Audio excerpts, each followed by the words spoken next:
Good morning. It's now time for another edition of Freedom with Steve Nichols. Brought to you in part by Sam Dennis Law, personal injury attorney, methodical, prepared, and battle ready. And by Kilby Family and Cosmetic Dentistry, dental care for the whole family. Now, available on Facebook, YouTube, Discord, and freedomnetworks.com each weekday morning from 6 a.m. to 9 a.m. Here's your host and last best hope for freedom, Steve Nichols. All right, good morning, everybody. Welcome to Freedom with Steve Nichols right here on the Freedom Networks, YouTube, Facebook, and the Discord app. Broadcasting live from the SGAwater.com studio every Monday through Friday from 6 a.m. to 9 a.m. SGAwater.com can come out and test your water to tell you what's in it. You drink that water, brush your teeth with it, cook with it, you bathe with it. You need to know what's in it, and a quick, simple, free test will determine if that water's safe or is there something you need to do to make it safe. But it is a staple of our lives, water. We drink it. Like I said, it's a part of our lives. We need to know what's in it in our homes. It also can wreak havoc on your appliances and some of your parts and stuff, and your valves and things in the house. If it's hard, if the water's hard, they'll determine if it is, and they got a solution for it. So call them 229-251-1100 or visit SGAwater.com. We do the pledge and the prayer each and every Monday through Friday to start our shows off. We'll do that this morning too. That's brought to you by Ross Automotive. That's located at 432 Connell Road right here in Valdosta, Georgia. Full line automotive repair. If there's something wrong with your vehicle, take it there. If you've got routine maintenance issues, take it there. If you want to get your brakes checked for free, take it there. If they're open till 6 p.m., each and every day. And if you are a military veteran or you currently serve, he's going to give you a 10% discount. So no reason not to go to Ross Automotive. He's a freedom-loving American with a Cuban heritage, so he knows what freedom's all about. He's got a great story, great family. So y'all make sure that y'all use Ramon and the gang for all your automotive needs. Let's go to the Lord in prayer. Dear Heavenly Father, thank you so much for this week, Lord. Thank you for the chance to, get up and fight and get going each and every day, Lord, to make this world better, to make our households better, to work, to earn a living, Lord, to tackle issues, to bless other people, to be mentors and leaders and in our communities and in our households, Lord. We just thank you so much for our lives, Lord. Thank you for all the people that make this world go, Lord. Everybody that gets up and goes and contributes to society, that gets up and goes and makes a dollar and then spends that dollar, pays their taxes, pays sales tax, Lord, that gets up and moves and shakes and makes it go, that aspire to a better life. Lord, I pray that we find the way to share the gospel, to tell somebody about Jesus Christ, to tell them the story of how they can achieve everlasting life, and that there's more to life than just this speck that we live here on earth. Lord, just guide us, keep us, protect us as we go about our day. In Jesus' name we pray. Amen. Let's say the pledge. I pledge allegiance to the flag of the United States of America and to the republic for which it stands, one nation under God, indivisible, with liberty and justice for all. I thank you for tuning in. If you got anything on your mind this morning or something you want to talk about or point out or discuss, the Valdosta Transmission phone line is open. It's 229-469-1417. You can see it right there on the screen. If you happen to be watching on YouTube or on Facebook, you'll see that number right there on the bottom right corner. We do appreciate each and every person that makes this show possible, that got us to where we're at.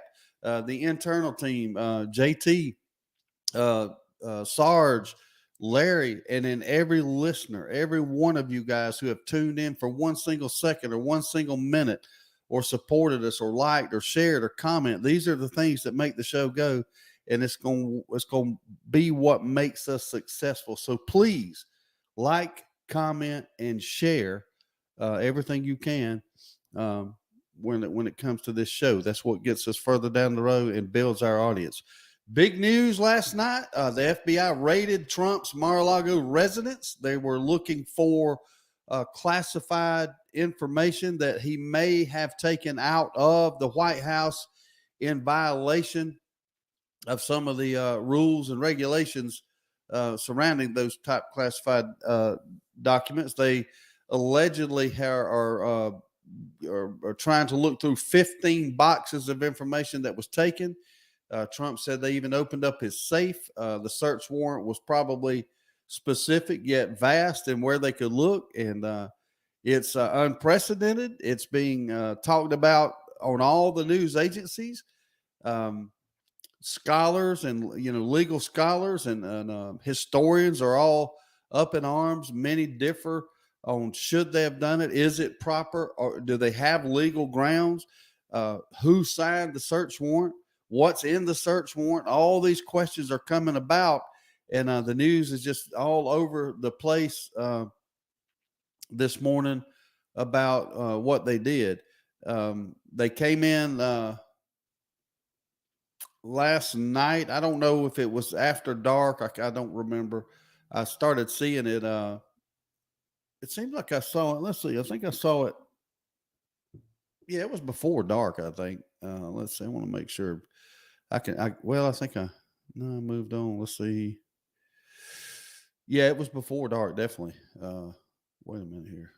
I want to make sure I'm accurate on this here, because not that it matters a ton, I don't guess, but yeah, it was before dark. It wasn't a nighttime raid, so which that don't make a difference. I just saw somebody say something about a nighttime raid, but it was in the daylight. If that makes a difference, I don't think it does really. But at any rate,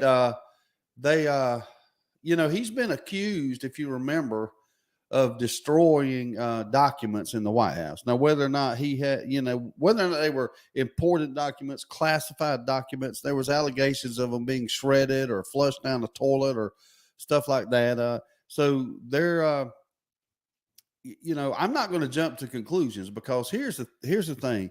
If we're going to be a nation of law, and the law says you can't take classified documents from the White House, then you can't take classified documents from the White House. Now, we all know what it looks like. I mean, we on the right, our lean shines through. We think it's a lot of a fishing expedition most of the time, where they're trying to, get after Donald Trump. And that could be the case. But, if the question is that one of intent, knowledge, what you take it. Think about this. When you live in a house for 4 years, you're going to accumulate stuff. And then when you move from that house after 4 years, you're going to take stuff with you. So the question becomes, was it something that just, there was no ill intent. There was no malicious intent. There was nothing to it. And it's just, but my contention was, if it's boxes and those boxes are just stored away in a random closet somewhere, I wouldn't think there was any malicious intent at all of that. However, if they found some serious documents in his safe, then that might elevate it to another level, right? It's according to what the documents are. We don't know. The raid took place into the night. Y'all are hung up on whether or not it was in the dark. The raid took place at about 6:30 or 7 p.m. That's when I started getting notifications of it. I just looked back. I'm sure that they probably went on into the night. As a matter of fact, they could still be there. So it was not a raid in the middle of the dark. They came in the daylight, that's for sure. So I don't know why that's that big of a deal to y'all, but I want to make sure that is a fact. So at any rate, the question is, what did they find? And we're not gonna know that for any probably short period of time. You know what I mean? This is going to come out over time, but they definitely were seeking White House documents, and the question is, are those mishandled? And right now we don't know. So I don't know. I just don't know. If it's something he shouldn't have took, the question is, why did he take it? What was it? Was there any kind of intent? Intent is going to be a huge factor here. And more than likely, as I always say, nothing's going to come of it. Nothing come of Hillary smashing her phone and obstructing justice during that whole fiasco. So I don't see why anything's going to come of. Okay, so Mary says no, it was pre-dawn before daylight. Okay, so if they raided it early yesterday morning, and we just found out about it at 6 p.m. Somebody kept a tight lid on it for 12 hours. So anyway, good morning, caller. You're on there. What's on your mind this morning? Well, what do you think? The Trump raid. It's pretty crazy stuff, huh? It's kind of shocking. It's unprecedented, and I've never heard of it. That's for sure. Do you think they could have pulled off a no-knock warrant there, considering he's still under Secret Service protection? I doubt it. I doubt it.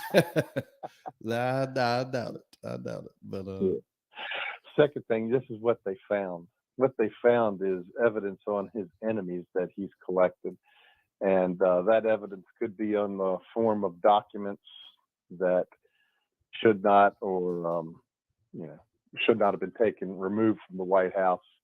That's what he's probably got.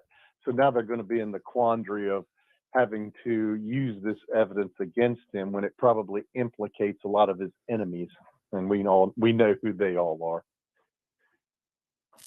Yeah, I remember something. I don't know. I don't know. I mean, we're speculating. It could be anything. It could be just, and this is honestly what I predict. And this is just a very early prediction with no real any information other than just a gut feeling. I don't believe it was really anything of any consequence. I believe it's like I said, he was moving after living in a house for 4 years, and he gathered up his stuff and he left, and he might have took some stuff he wasn't supposed to. But whether it's some sort of seriously catastrophic documents that he shouldn't have, I don't know that it is. Again, if they found it, found them if they know it's 15 boxes. So if it's just quote unquote property of the government and he took it, and he shouldn't have took it. I mean, who cares? Give it back, move on. But if it's simple, if it's serious documents, sit in a safe. That's a whole different discussion. So look, I'm going to assume Donald Trump's at least as smart as me. All right. I'm going to give him that. Mm-hmm. And I can tell you, if I had something that I felt that I had taken out of there surreptitiously or covertly, I would have copies somewhere. And they wouldn't be where I am if I had his resources. They would be locked away in something like what Tom Hanks went in the Da Vinci Code, if you ever saw that. I remember that movie. I read the book, actually. Somewhere in Europe where you need a laser key to get in. Yeah, that's right. But he's got copies of it. So I think you're right. Nothing's going to come of it. And it just shows just how low they'll go. I don't know. Well, it's, I've never seen anything like this. Another thing is another thing could be this. If the DOJ, a lot of people believe that the DOJ is after Trump. So they're looking for, things to pin on him, right? So they find that he took 15 boxes of crap to Mar-a-Lago that technically he shouldn't have taken. There's your in to obtain a search warrant and maybe find something that you didn't ever think would be there. It's an opportunity. Some would go down the path and have already gone down the path that they'll use this opportunity to actually plant incriminating evidence on him, and that, of course, that's all conspiracy and that's all things. But let me just be honest with you. They had, based on what I'm seeing, they had every right to issue a warrant to get those documents back under the law. So that's just as simple as that. I mean, it's just that simple. Everybody's mad that they did it. Everybody on the right's mad that they did it, but and they may have could have just simply said, look, you've got 15 boxes of White House records. You shouldn't have took them. We need to get them back, and just handled it that way. That might be the way they should have done it. That's arguable. But they had every right under the law to issue a warrant to go get the property of the United States of America. Make no mistake about it. If it was there. We don't know it was there. Well, they knew it was there, and it was there, and they have it. Well, that is still to be determined. It's going to have to be litigated, right? Well, I'm just telling you what the reports are. That's all I'm saying. The 15 boxes that were in the search warrant were recovered at his residence. So that's factual according to the reporting. Now, if they're lying, I can't tell you that. I don't know. I mean, everybody's up in there and saying it's all bull crap. They suspect it is. You know what I mean? I suspect it is, but we don't know. We just don't know. I mean, that's what I'm saying. But we all jump to our own conclusions right out of the gate, don't we? Well, I hope you've got copies of all of it.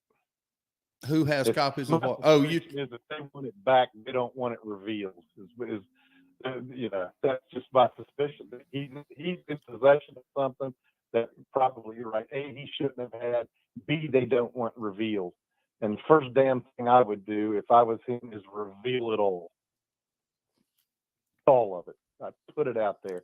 I'd have the website up tomorrow and putting it out. So there. you would reveal classified government documents because they raided your home. If it implicated my enemies, if there wasn't anything that was going to get somebody killed overseas, of course I would. Hell yeah. Wouldn't you? No, I would not. See, here's the thing. You're assuming that. See, this is what I can't figure out everybody's reaction. This is Trump derangement syndrome in reverse. I don't know. We can't call this derangement, since this is Trump worship syndrome in reverse, or not in reverse. This is Trump worship syndrome.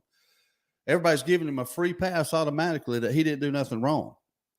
Okay. We don't know that. I don't know that. You don't know that. If these documents are classified government documents and he knew he shouldn't take them, are you willing to give him a pass on that? I'm not. Depends, like I said, it depends on what the documents are. That's what I'm if saying. They're national security. If Exactly. it's national security, I agree with you. But Okay. if it's just some crap on his enemies that would probably be redacted if they were released, and he's in possession of them, and that wouldn't be government property. That wouldn't be government property. That would be his property. If he has research, well, depends on what kind of venue or how it was released. I mean, it could be, maybe it was an investigation by an administrative agency or law enforcement agency. Who knows what the hell he's got? I don't think he can do that. I don't think he can use the resources of the United States for opposition research. I don't think he can. I don't care about that. Yeah, there's probably a lot of stuff you're not supposed to inside trade. We all know Nancy's doing it. Mm-hmm. I mean, come on. It's out of control up there. They're doing what the hell they want, and they're weaponizing law enforcement agencies depending on what party's in power. So right now, what is and what's, that's the way I perceive it. Right now, Trump ain't done a damn thing wrong under the Constitution of the United States. He's assumed innocent. That's the way it's supposed to work, right? Yeah. I mean, like you said, the stories are out there. Hillary and her gang destroyed all damn kinds of evidence when they thought they were going to get jacked up. And I pointed right to the phone. That pisses me off, that she absolutely destroyed that phone with a hammer, or somebody did, and nobody said a thing about it. Not a damn thing. Yeah. Not a damn thing. But yeah, the worm's going to turn in November, and maybe that's why they're scrambling to do as much damage as they can to their enemies, because, here we go in November. If the House, and they have the investigative power, right? The House. Mm-hmm. If the House flipped Republican, you think that there's not going to be some retribution on this? Trump. Well, this is how I look at it. I don't believe that the machine cares if the House flips. I don't care. I don't think they care who the president is. I don't care if it's Democrat Senate, Republican Senate, same thing in the House, same thing in the White House. But what they don't want is Donald Trump to run again and win again. They don't. They are willing to do anything they can to keep that man off the scene. Okay. So if they can find something in this raid that will make him look bad, I don't think for 1 minute, this is just my speculation again, I don't think for 1 minute that there's any charges or anything coming out of this. I just don't. I don't think Trump is stupid. I don't think he's dumb enough to take classified documents that he would intentionally believe that he'd get in trouble for if they found them to Mar-a-Lago. I don't think he'd do that. Now, I guess he could. I just don't see that. I don't see the man making that mishap. So again, I believe they just gathered up their stuff and left. And in their belongings, there were 15 boxes they shouldn't have took. But I don't think there's nothing in them 15 boxes. Think about that, Troy. Classified, highly sensitive government documents being stored in boxes in the White House. That's bullshit. Come on, let's be honest. That ain't where they're at. They're in a vault somewhere that you got to have a retinal eye scanner and an anal probe to get in. You know what I mean? There ain't nothing. There's nothing down there that's catastrophically sensitive. There are different degrees of they classify this stuff. I mean, there's top secret stuff, you know, for national security, but there's probably also classified. Hell, some of their own communications within the White House could be classified, couldn't they? Between the chief of staff and the president. Everything. I mean, every communication. There's a hierarchy of these documents, right? Of course there is. Every communication between Trump, Pence, if it's written, if it's email, whatever, that's government property. And it's also classified. Simple as that. Yeah. Is it G5 classified? No, probably not. But it could be just classified. You know, I don't think there's going to be anything to see here. It's just one big ass distraction. That's all it is.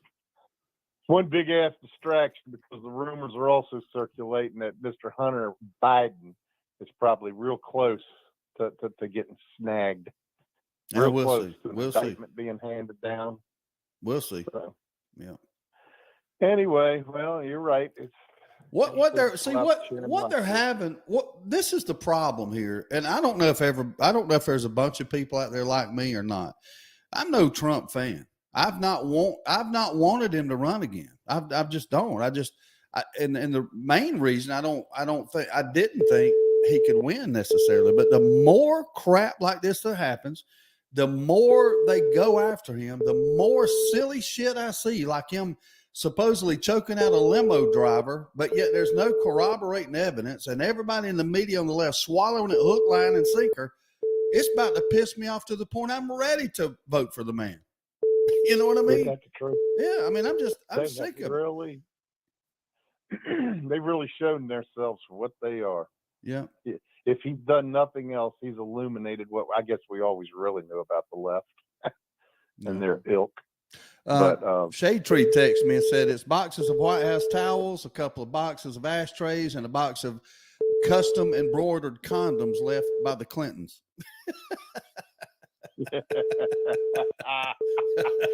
Yeah. Probably right. Yeah. All right, Troy. Have at it, man. All right. Hey, man, I'm on quarantine. I got exposed last Thursday. Oh, did you really? Believe this crap? So you're home. You're home I had quarantine. a one-on-one meeting with another librarian in another hospital. I get the email yesterday. I tested positive for COVID Sunday. I got you. So I got to go find a damn test today somewhere. Walmart's got plenty of them. I saw them the other day. Go to Walmart. They got Walmart them coming out of their ears. Spread the cheer. Right off the shelf. Yep.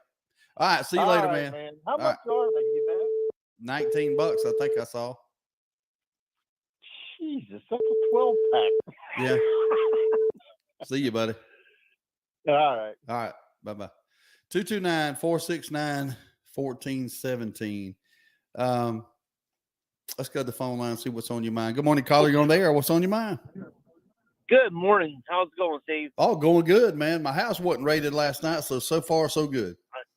I know, right? And, you think those 87,000 IRS agents are going to be for the fewer than 1,000 billionaires? Oh, no, no. It's not. They haven't shied away from saying it. It's for enforcement across the board. It ain't for billionaires, it's for everybody. Right. They're going after everybody. Here's what they're setting up. They're going to go after everybody they can because we're spending about I think it's about $2 or $3 trillion more than we're taking in. So they now Right. realize we got to do something. So they're going to go after all the money out there that they think they can get. They can get the few $1,000s from me. They can get the, a couple of $100,000 from this business or whatever. That's all going to add up to what it's going to add up. Then they're still going to be short. And then Right. at that time, they're going to say, look, we got a problem here and we got to raise y'all's taxes, everybody's taxes. Because see, here's the thing, at $3 trillion, they can't take, there's 614 billionaires in the country. And if they took all their money Right. and all their assets, liquidated everything, I'm not talking about 15 or 20%. I'm talking about all of it. It wouldn't, Right. it wouldn't be enough. I don't even think it's about the money. I think what it mainly is about is we can destroy our political enemies. It's exactly what they're going to do.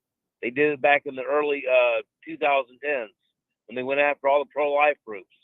And if you remember, Eric Holder, who was Obama's attorney general, said, I'm his wingman. So none of them ever got indicted. This is mainly aimed at conservative enemies. The reason why they're going after Donald Trump is they're sending a signal to all the others, at least somewhat conservative Republicans, conservatives, what have you. The left is in charge permanently, and we will destroy you. So if you're a Republican, you better play ball and go along with the system, which they will. Yeah. This is what's really going on here. Well, they have proven in the past that the Democrat. Well, let me just put it this way. Let me just stick to the facts. It has been proven in years past and times gone by that the IRS attacks, or I shouldn't say attacks, they're attacks to me. I'm being attacked as we speak. Right. But the attacks are weighted towards those who lean right. That's putting it pleasantly. So if the White House is under Democrat control, the Senate is under Democrat control, and the House is under Democrat control, and those three bodies signed into law legislation sicking the IRS on people, don't you think we've got reason to believe that maybe conservatives or people that lean right or people that don't support the Democrats are going to be unequally targeted by this new legislation? I think that's logical. Yes, it is logical. And, it's going to get worse. But see, here's the thing. Even with a Republican regime somewhere in Washington, D.C., if somebody gets indicted in a Washington, D.C. jury, given the fact that 90+% of the vote of the jury pools are Democrats, if you're a Democrat, rarely gets indicted or convicted in a D.C. courtroom. Republicans regularly. Doesn't even matter who. So they have a huge advantage when it comes to that anyway. So if they indict you in Washington, D.C., or like they did to Anthony Heath, the greatest sheriff in Berrien County, they didn't put it in front of a Berrien County jury. No. They sent it up to Macon, Georgia, where they were guaranteed a conviction. And the reason why they did Anthony Heath is not for anything that he did. They were sending a message to any other conservative sheriff. We're in charge, and we're going to make an example. That's the reason why. I don't mean to go off on a tangent there, but that's the reason why they did that to Anthony Heath. So, but they have a huge advantage of that, and they weaponize these institutions against us. I have said this over and over again. The big disadvantage that Republicans/conservatives ever had is the Democrats have had a long march through all the institutions. They own the institutions, military, education. It doesn't matter. That's where we're at. So I don't know, Steve. I don't either, Theo. I don't either. I mean, I really don't. I mean, and look, it doesn't matter what they're going to hit. They're going to jail Donald Trump for something. It doesn't matter what it is. They're going to get something. And I love the fact that if you saw where Lizard Cheney said, "I'm not going to vote for Ron DeSantis either." It has nothing to do with being never Trump or anti-Trump. It's never conservative. I mean, you can think of if Trump's conservative or not, but Ron DeSantis, who is squeaky clean, Mm-hmm. You know, never had anything. You know, I mean, he's brutally effective. They don't want him either because he is effective. So Yeah, we don't know. That's where we're at. We don't know if he's squeaky clean necessarily because opposition research Oh. hasn't kicked in. You know, they're going to find that in the 8th grade, he stole the bun off of somebody's tray that was sitting next to him in the lunchroom. You know damn well he did it. Yep. Well, they did that to Kavanaugh. They went parties in college. I mean, dude, I'm telling you right now. Oh my God, they partied. Oh my God, yeah. Yeah, all they need to do if I ran was to just pick 1 year. Okay, that year would be 1 year. It would be from about September of 1985 to about spring of 1986.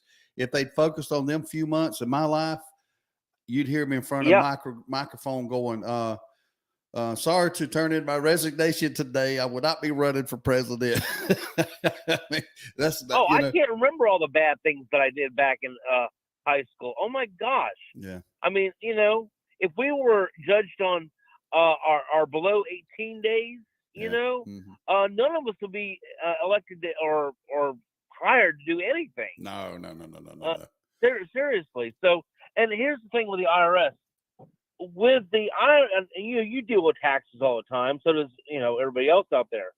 But you can't possibly know all the ins and outs of the IRS rules. They can destroy you. They literally can destroy you. I get my taxes done, but even that, if the IRS chose to go after me on anything, I'm sure they can find something that I overlooked. Well, this is what I think they're going to do. There's two people that they're going to go after, and I'm speculating here. They're going to go after the people that seriously do owe money. Okay, that right, or ducking it, and not paying what they should pay, or they owe a lot and they're going to try to get it collected faster. That's one person they're going after. The other person's they're going to go after are loudmouths like me that get on the radio and that is a threat to the left. They're going to look at me and Sean Hannity or whoever else on the on the radio, people on the TV. If they see you're employed by Fox News or the Drudge Report or entities like that, or they see that you work for CPAC or they see that you work for the Republican National Committee, right down to people that take the ticket at the door. Those are the people they're going to target. And I hate to sound that way, but I just pro-life groups. That's another thing. The pro-life groups, the pro-gun groups. That's who they're going after. That's who they're going after. I hope I'm wrong, and I hate to be cynical like that, but I just believe that's where we're at. And here's the thing: if the Republicans felt like they could get away with something like that, they'd do it to the Democrats. There's no doubt about it. That's just where we are. They don't have the stones. They don't have the ruthlessness. I think them stones are growing though. Liz Cheney's a perfect example. Who's the dude on the committee with her? Who's the guy? Yeah, I know you're talking. Is it is it Kinzinger? Kinzinger. Yeah. I mean, did you see the Dick Cheney's ad attacking Trump on behalf of Liz? Do you see that? Yeah. I mean, that's growing. Yeah. Where was that Dick Cheney about defending us? He was quail hunting. We thought we were voting for a tough guy. He was quail hunting. But he's a villain. He is tough now. He got shot. He got shot on the quail hunt. He's tough. Yeah. So don't go duck hunting with him. But I hope that his daughter is thrown out on her fat fanny. She will be. We don't need the Bushes, the Cheneys, the Romneys. Basically, they appease the enemy. So anybody like that has got to go. That's why I'm not voting for Rassenberger. I am not going to vote for him. Yeah. I'm still iffy on Kemp, but I'm not going to vote for Rassenberger. Well, I got my first interview. I think I've got set up for this Thursday, I believe. Yeah, the 11th. In the 8 Okay. o'clock hour, I've got Burt Jones scheduled to call in. So Okay. he'll be the first Republican that's going to be calling in for an interview. So I'll be studying up on Mr. Jones, and we'll talk to him Oh, about. please do. We'll be talking to him about some things. So. I hope it's like I said. I hope you'll be a good, tough interview. I know you will. And I hope he realizes the conversations that that you and your listeners are having about these subjects. And I hope he's aware that he's in lion's den because from what I understand, Burt Jones is pro-Trump, fairly conservative. So they're going to come after him with all kinds of bats and all that, They are, and that's kind of what I want to focus on, honestly. But I don't know if you know this, but I did a poll. I'm trying to look through my papers real quick to see. Let me see if I can find it. I pretty much remember. Here it is, right here. I did a poll. Right. I did a verbal poll to my listeners of who you going to vote for governor. Is it going to be Kemp, Abrams, or other?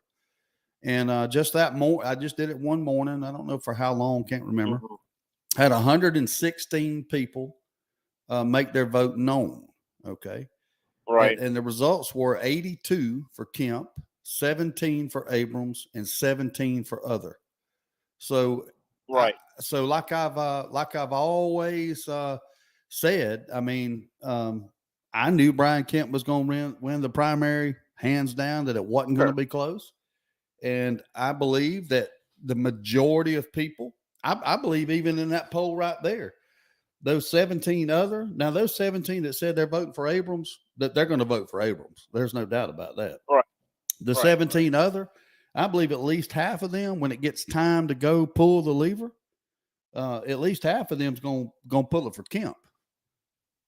Because their fear of Abrams winning is going to overtake them. And they're not going to be able to do that. Well, she is scary. There's no doubt about that. I mean, she is a hardcore socialist. There's absolutely no doubt about it. What I'm afraid of, like I said, and I've told you this before, I'm afraid of the people around Kemp.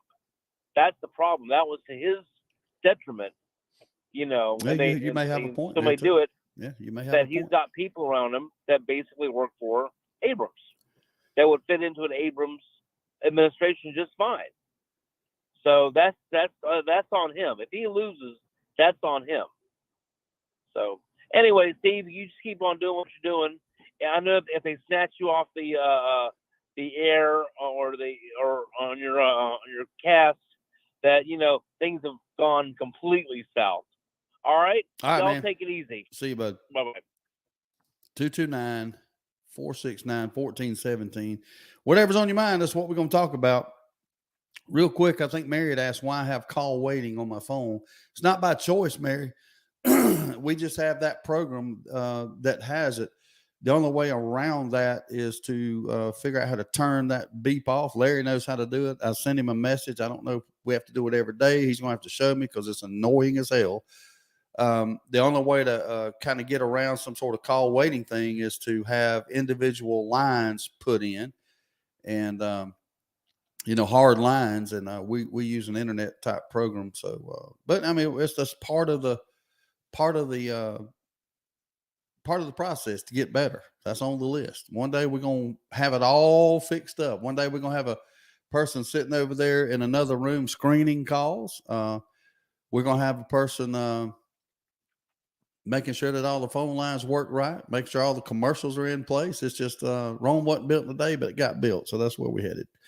All right, 229-469-1417. The raid, somebody said, well, read an article that they woke up this morning. They didn't know about it. So they're coming in on it, why they were raided, what they're looking for. Let's just read a couple of articles. This one happens to be from CNN. The FBI executed a search warrant Monday at Donald Trump's Mar-a-Lago resort in Palm Beach as part of an investigation into the handling of presidential documents, including classified documents that may have been brought there. 3 people familiar with the situation told CNN. The former president confirmed that FBI agents were at Mar-a-Lago and said they even broke into my safe He was at Trump Tower, New York, when the search warrant was executed in Florida, a person familiar told CNN. My beautiful home, Mar-a-Lago in Palm Beach, Florida, is currently under siege, raided and occupied by a large group of FBI agents, Trump said in a statement. The extraordinary move to search the home of a former president raises the stakes for the Justice Department and comes as Trump's legal problems continue on multiple fronts. Trump is also expected in the coming months to announce he will launch another bid for the White House in 2024. The Justice Department has known active investigations connected to the former president, one on the effort to overturn the 2020 presidential election and January 6, 2021, and the other involving the handling of classified documents. The search began early Monday morning, and law enforcement personnel appear to be focused on the area of the club where Trump's offices and personal quarters are, according to a person familiar with the matter. The FBI search included, examining where documents were kept, according to another person familiar with the investigation, and boxes of items were taken. Following the National Archives' recovering of White House records from Mar-a-Lago in recent months, the FBI on Monday had to verify that nothing was left behind. So this has been going on for several months. Trump's son Eric told Fox host John Hannity that the purpose of the raid, from what they said, was because the National Archives wanted to, corroborate whether or not Donald Trump had any documents in his possession. Christina Bobb, Trump's attorney, said the FBI seized documents. President Trump and his legal team have been cooperative with the FBI and DOJ officials every step of the way. The FBI did conduct an unannounced raid and seized paper, she said. There was communication between the FBI and the U.S. Secret Service before the search warrant was executed, a person familiar with the matter said, allowing for the FBI to access the estate without any complications. There's only a small Secret Service footprint at Mar-a-Lago when Trump is not there. CNN has reached out to FBI for comment. The Justice Department declined comment. A White House official said it was not notified about the search. President Biden, a senior administration official, said he was unaware of the search of Mar-a-Lago until after it was reported on in the news. The National Archives, charged with collecting and sorting presidential material, has previously said at least 15 boxes of White House records were recovered from Trump's Mar-a-Lago resort, including some that were classified. In early June, a handful of investigators made a rare visit to the property seeking more information about potentially classified material from Trump's time in the White House that had been taken to Florida. The four investigators, including Jay Bratt, the chief of the counterintelligence and export control section at the Justice Department, sat down with two of Trump's attorneys, Bob and Evan Corcoran, according to a source present for the meeting. At the beginning of the meeting, Trump stopped by, greeted investigators near a dining room after he left without answering any questions. The investigators asked attorneys if they could see where Trump was storing the documents. The attorneys took the investigators to the basement room where the boxes of materials were being stored, and the investigators looked around the room before eventually leaving, according to the source. A second source said that Trump came in to say hi and made small talk, but left while the attorney spoke. The source said some of the documents shown to the investigators had top secret markings. 5 days later, on June 8th, Trump's attorneys received a letter from investigators asking them to further secure the room where the documents were stored. Aides subsequently added a padlock to the room. In April and May, aides to Trump at Mar-a-Lago were interviewed by the FBI as part of the probe into the handling of presidential records, according to a source familiar with the matter. It is a federal crime to remove classified documents wrongly. And so if you're filling out that affidavit and you have to list the crime, you can list that as the crime. I don't even know what that means. Honig told CNN's Aaron Burnett on Out Front that the timing of the search held with the longstanding department rule not to execute politically sensitive moves within 90 days of an election. Today is just about 90 days out exactly from the midterms. I think maybe 91 or 92, that policy, that may be reason why they did it today, because they want to stay clear of that if they're interpreting that as a 90-day rule. So this all sounds to me like the Trump team has been totally cooperating so far. So Bobby May says, my guess is he did not know. I tend to agree with Bobby. I don't think that, again, I don't think that could there be something he shouldn't have in there? Absolutely there could be. If something's marked top secret, maybe there's something in there that shouldn't be in there. Did he intentionally take it and try to withhold it and hide it and keep it from them? And that, I don't think so. I don't think that. But I don't, based on the writings of the article, the information's out there. I think this is a bunch of nothing. I just do. I think it's a situation where they're going to say, hey, you shouldn't have took this. You're not supposed to take this. Okay, my bad. And they take it back, and that's the end of the story. If they try to prosecute him on this, they're going to have one hell of a problem. That's called intent. I don't see no intent. Again, I'm basing this on the reporting now. I don't know. Renee says, I'm betting we won't have an election. Now, if we don't have an election, it won't have anything to do with this. I think she's probably talking about some sort of a war or let me tell you what's going on in China, what's going on in Israel and the Gaza Strip, what's going on in Russia and the Ukraine, with China dropping bombs in Japanese water, threatening to cut off the strait that Taiwan uses for commerce. I wouldn't bet against Renee. I just wouldn't. I would not bet against it. If the calculation holds that the house will flip, I'm telling you, I just would not bet against Renee's prediction. Why not just ask for the boxes back? That's a question. I suspect that somebody up there, somebody's bias, maybe, or maybe it was prudent given the information. I mean, think about that. They knew the boxes were there already. They didn't discover the boxes during the execution of the search warrant. They already knew it was there, or that they were there. They knew where they were. They didn't know exactly what was in the boxes, but they knew they were there already. So why not just say, hey, you ain't supposed to have them. Give them back.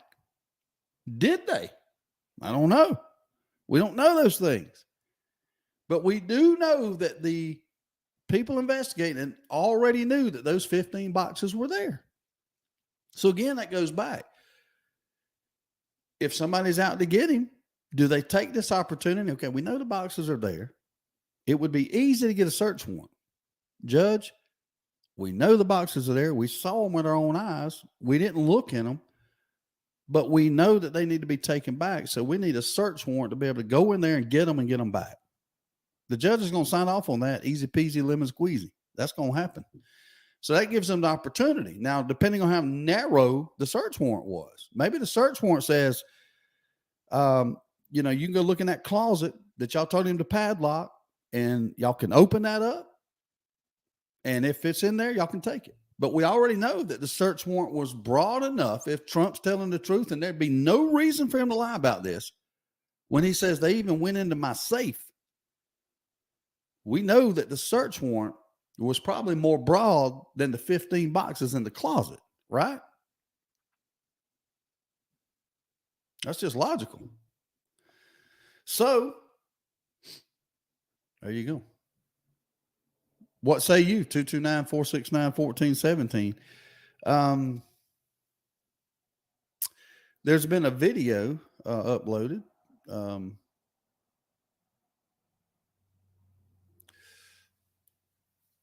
Trump's basic reaction to the raid. You can look at that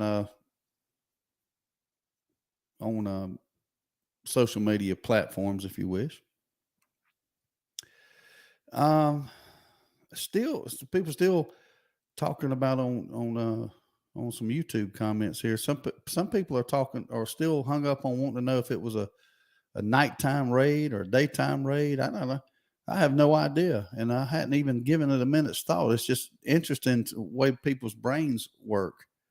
I mean, to me, it don't matter if it was the middle of the night or middle of the day. I don't know. I know one thing. The whole damn world is talking about it. So it is a major distraction, right? Let's see what the BBC's top story is. Shocker. Trump says FBI agents raided his home. I don't know if anything in the article is any different than what we've been reading. Police car was seen outside Donald Trump's Mar-a-Lago resort on Monday. That's a nighttime video. Looks like as the sun is setting. I'm just curious. Okay, here it says an unnamed law enforcement official told CBS News, the BBC's U.S. partner, that the Secret Service was notified shortly before the warrant was served around 10 local time, and that agents protecting Mr. Trump helped the FBI investigators. Now, if that was Monday, that would have to be 10 a.m., right? Because it wasn't 10 p.m. because I was watching it on news at 7 p.m. So anyway, Bobby says, I know we have spent an hour talking about something we know nothing about. Well, no, we don't. We do know something about it. We know what the reporting is, so that's what we're talking about, I guess. But to your point, yeah, we don't know the details. Olivia Newton-John passed away yesterday. Of course, she was best known, I guess, in my opinion, for her role as Sandy in Grease, and starred alongside John Travolta. And she passed away. Long battle with cancer, breast cancer. A 30-year battle with it. So she dealt with it for a long time. And she passed away yesterday. And a lot of, thoughts and writings have been on social media about her. And she just, she was an icon, I guess. And of course, when she sung "You're the One That I Want" at the end of that movie, yeah, she was telling the truth because most everybody wanted her at that point. But anyway, so rest in peace to Olivia Newton-John. Now, Biden is touting his legislative victories. Of course, the right is they would not call them victories. They call them something else, but not victories. They don't think they're good at all. But a day after the marathon voting session that saw his climate change bill passed, President Joe Biden was off to Kentucky to meet with people after the flooding. Now, that's a terrible situation in Kentucky. They're still finding bodies. The death toll was up to well into the 30s, and it's just a horrifying thing. I read some of the stories, and just hard to imagine being sound asleep at night and then all of a sudden being washed down the river, not knowing where your children are, your pets. I mean, it's just a horrible thing to contemplate. So good for him to go there and try to give comfort and reassure them that they'll get some help and that sort of thing. The state has been hit by deluge that's toppled homes into rivers, left dozens dead and many more missing. The kind of event that will become more likely as a result of climate change. Now, that is an opinion on this of this article of the person that wrote it. We don't know that.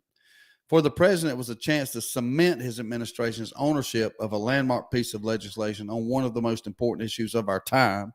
And yet, despite a heartfelt speech aimed at those gathered around him, whose lives have been just turned upside down, he never quite hit his mark. He don't do a good job of celebrating anything he actually is appeared to have done good on the left. Sure, he lists his achievements, including last year's infrastructure bill and helped reduce the cost of health care, but he somehow glossed over his towering $370 billion climate change action. So he's not a good salesman. Let's just be honest. Biden is not a good salesman. He used to be, but he slipped into old age, I guess you'd say. And he's just, he's not real good at what he does anymore. So I don't know. Ron DeSantis seems to be upset about the weaponization, as he calls it, of the DOJ after Trump's Mar-a-Lago raided by the FBI Democrats are calling accountability. After former President Trump's Mar-a-Lago home in Florida was raided by FBI agents, Republicans are slamming the Biden administration, accusing the Department of Justice of political weaponization, while Democrats are lauding the agency for holding Trump accountable for wrongdoing. That's rich. The raid of Mar-a-Lago is another escalation in the weaponization of federal agencies against the regime's political opponents, while people like Hunter Biden get treated with kid gloves. That's Ron DeSantis. Good morning, caller. You're on the Valdosta Transmission Hotline. What's on your mind today? What's going on, mi amigo? What's happening, Glenn? Out here riding around, brother. That's it. Well, you must have passed your eyeball test yesterday. I did. Good. Yeah, I don't. That's a record in my book. My prescription for my glasses and contacts hadn't changed in like 5 years, but yet I've got to go back every year so I can keep buying contacts so I can see. So that's right. It is what it is. I don't agree with it. I think I don't see why you can't just order. I mean, I'm no eye doctor. I mean, don't get me wrong. I can't write my own prescription or judge what I need. But I mean, if I do have my own prescription, I should be able to order what I need so I can see without having to go back. That's my problem. Yeah. But that's not what I called about today. Well, what did you call about? I want to weigh in on the Trump thing, man. This bothers me, and the reason it does is just because of the way they have been treating this man since the day he announced his candidacy way back 6 years ago. Mm-hmm. I think I think this is banana republic stuff. I think the FBI is being weaponized. I think they went in there and they got them boxes, and whether or not there's anything in them boxes right now, there's going to be by the time they get done looking. Well, that's what some people would believe, that this is an opportunity for them to plant evidence, and that's something, way before Trump. That's something we've all seen it in movies, and we all think, when a policeman pulls you over, some would have a fear that they're going to plant drugs on you and things like that. So I don't know. I guarantee it's happened, in life in general. But I got to believe that the people who let those, I put it this way: if somebody's going to serve a search warrant on my house, I'm going to watch them like a damn hawk. You know what I mean? So I believe that he probably. Yeah. I would think that if I read it right, I mean, I think some of his attorneys were present, and I believe, I hope that they would have, guarded as much as they can against anything like that, or, when a presidential manager, you also got to worry about people on the scene taking evidence and selling it to the highest bidder in the media. Hey, check this out.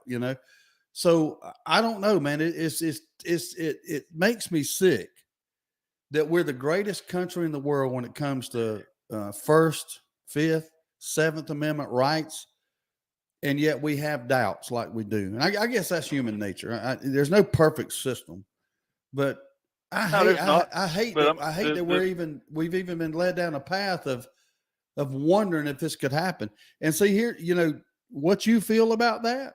If this situation were reversed and they raided Obama's house, all the people on the left would be saying the same exact things that the people on the right are saying now. It's just where we're at in this country. You're right, but I mean, on that point, but I mean, it's looking at the track record of the Democrats now. I mean, they have been on a fishing expedition since the word go. I mean, that's exactly what the left said. Any little thing I know, but what I'm trying to drive home to you is the same attitude was presented by the left during the Clinton Lewinsky investigation, during the Benghazi investigation. It's the same shit on both sides, and that's just where we're at. That's what I'm trying to say. I mean, trust me when I tell you, You don't feel any more ill about what they've done to Trump than a ardent Hillary supporter felt when she was in front of Congress testifying about Benghazi. And I don't doubt that, but I mean, it just seems like every with every swing of the pendulum, so to speak, it goes farther and farther in the direction that we don't want it to go. I mean, I agree with that. And that being either side. I agree. So I mean, and it, yeah, this is. I mean, is Trump going to be the one that winds up in prison because somebody planted something in those 15 boxes, or whoever the next president winds up being? Is Biden going to be the next one in prison because of whatever happens after he leaves office?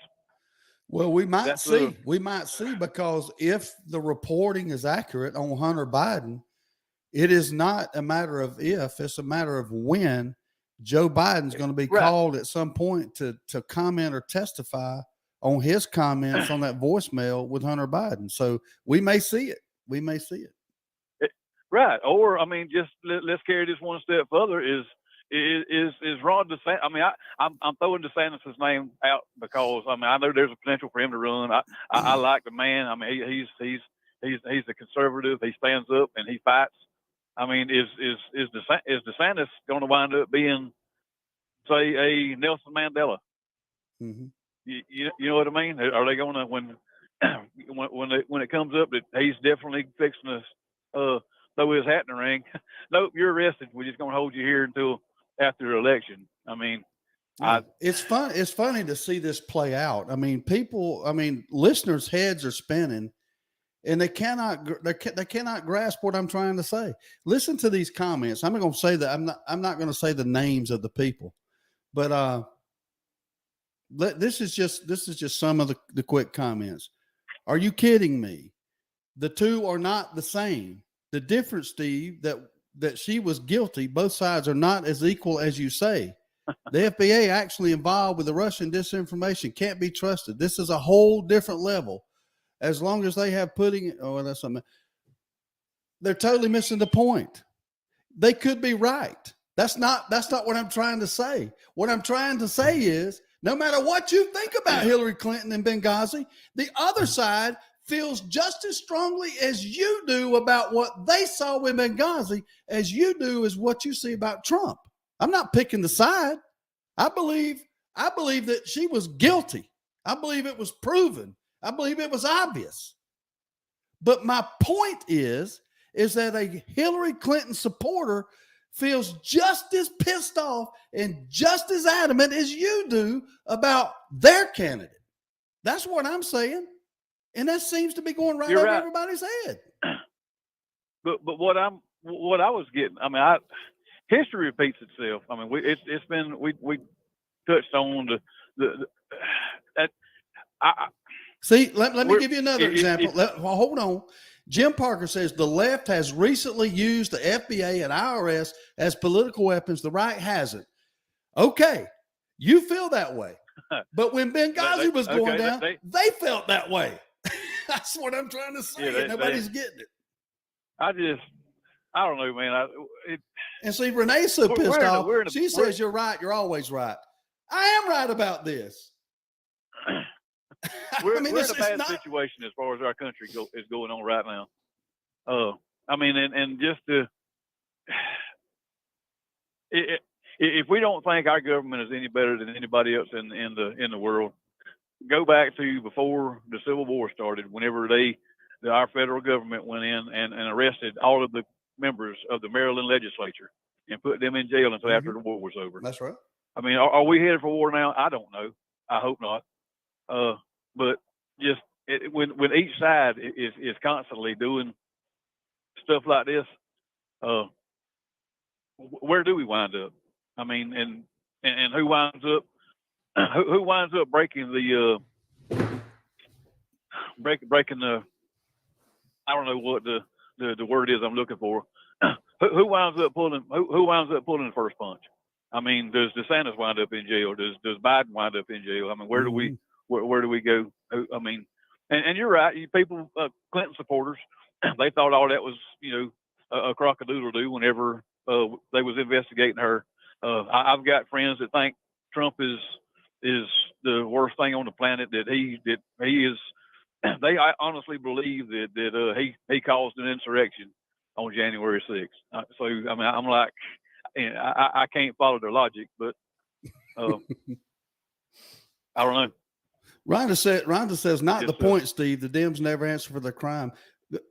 That's not I was making the point. So I know what my point was. Y'all don't. My point is, I'm with you guys. I'm totally believe the same exact thing you believe.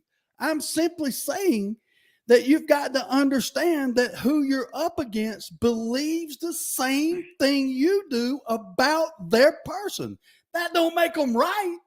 I believe they're wrong. I'm simply analyzing that they feel as passionate and adamant as you do about their guy. That's all I'm saying. Why is that so hard to understand? I don't get it. I really don't. I believe right now, whether or not there's anything in those boxes at right now as we speak, there will be something in there by the time the investigation's done. So you're convinced they'll plant something if something's not there? That's I mean, and I hate many do. Cynical, but yeah, I do. Many do. I really do. Yeah, many do. I have no doubt in my mind that they'll try. I don't know if they'll plant something, but I'll try. I have no doubt in my mind that they will weaponize the DOJ just as they've done the FBI in an attempt to get him off the grid, whatever that may look like. Exactly. I mean, and here's the thing, and my whole point of that, and I'm still baffled at why nobody can hear what I'm saying. My whole point to this. I can hear what you're saying. No, I know you can. I know you can. Okay. But I don't think some of these other people are hearing it. My point is that if the same situation was occurring right now with Obama, the other side, right or wrong, would be screaming the same damn thing. That's all I'm saying. That's where we're at. The other side would be analyzing it this morning, just like we're analyzing it this side.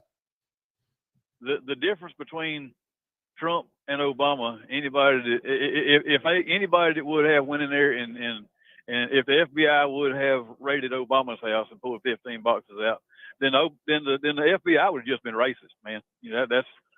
That was. Well, they just said that. That's the difference. They just said that. Yeah. Why they got to be racist? Yeah. But Mary says, I don't know, this is a fair question. She says, that may be true, Steve, but what is the point in making that observation? When does the truth prevail? The point of making the observation is that we are 100% divided, 50-50. And as long as that's the case, nobody gives a damn about the truth. That's what I'm saying. Let me tell you something. The people on the right now, on the left right now, watching this raid of Trump, do you think they give a shit about the truth? No, that's the point. And the other side, if the script was flipped, they wouldn't give a shit neither. And that's the problem with the country. And what I'm trying to tell you is, as long as we keep voting R versus D, that's the way it's going to be. That's the way it is. And we won't never get to the truth because nobody gives a shit about the truth. All they care about is winning. They want their side to win. I'm telling you right now, Donald Trump's followers, his constituents, his believers, I'm just going to tell you, they don't care if he done anything wrong. They don't, because they don't want the other side to win. And it would be that way if it was reversed. But nobody cares about that. Nobody cares. They don't think it's important. You can't get to the truth because of it. No, you can't. Speaking of divisiveness and the Trump, I use the term Trump bot because you know me, we've talked. I'm not I did vote for the man both times, but I'm not a Trump fan. So the people that are, let's just run this scenario through. Let's just say there is something in there that ain't supposed to be. Yeah. and he does wind up, you know, in a set of chrome bracelets, and is looking at keep having his own room for for a while. Where do we as a nation wind up? I mean, is that going to be the straw that breaks the camel's back as far as putting us fighting each other? It ain't going to Or take we much. just- I mean, I think this morning is a great representation. It won't take much for us to fight each other. Hell, we're doing it this morning in a very minor way. I mean, yeah. Mary said, Yeah, Mary says, okay, stop yelling at me. I'm not yelling at you, Mary. I'm not yelling at you. Come on. Somebody said, leave Renee alone. I'm not messing with Renee. I love Renee. I mean, I'm making a simple analysis that's true.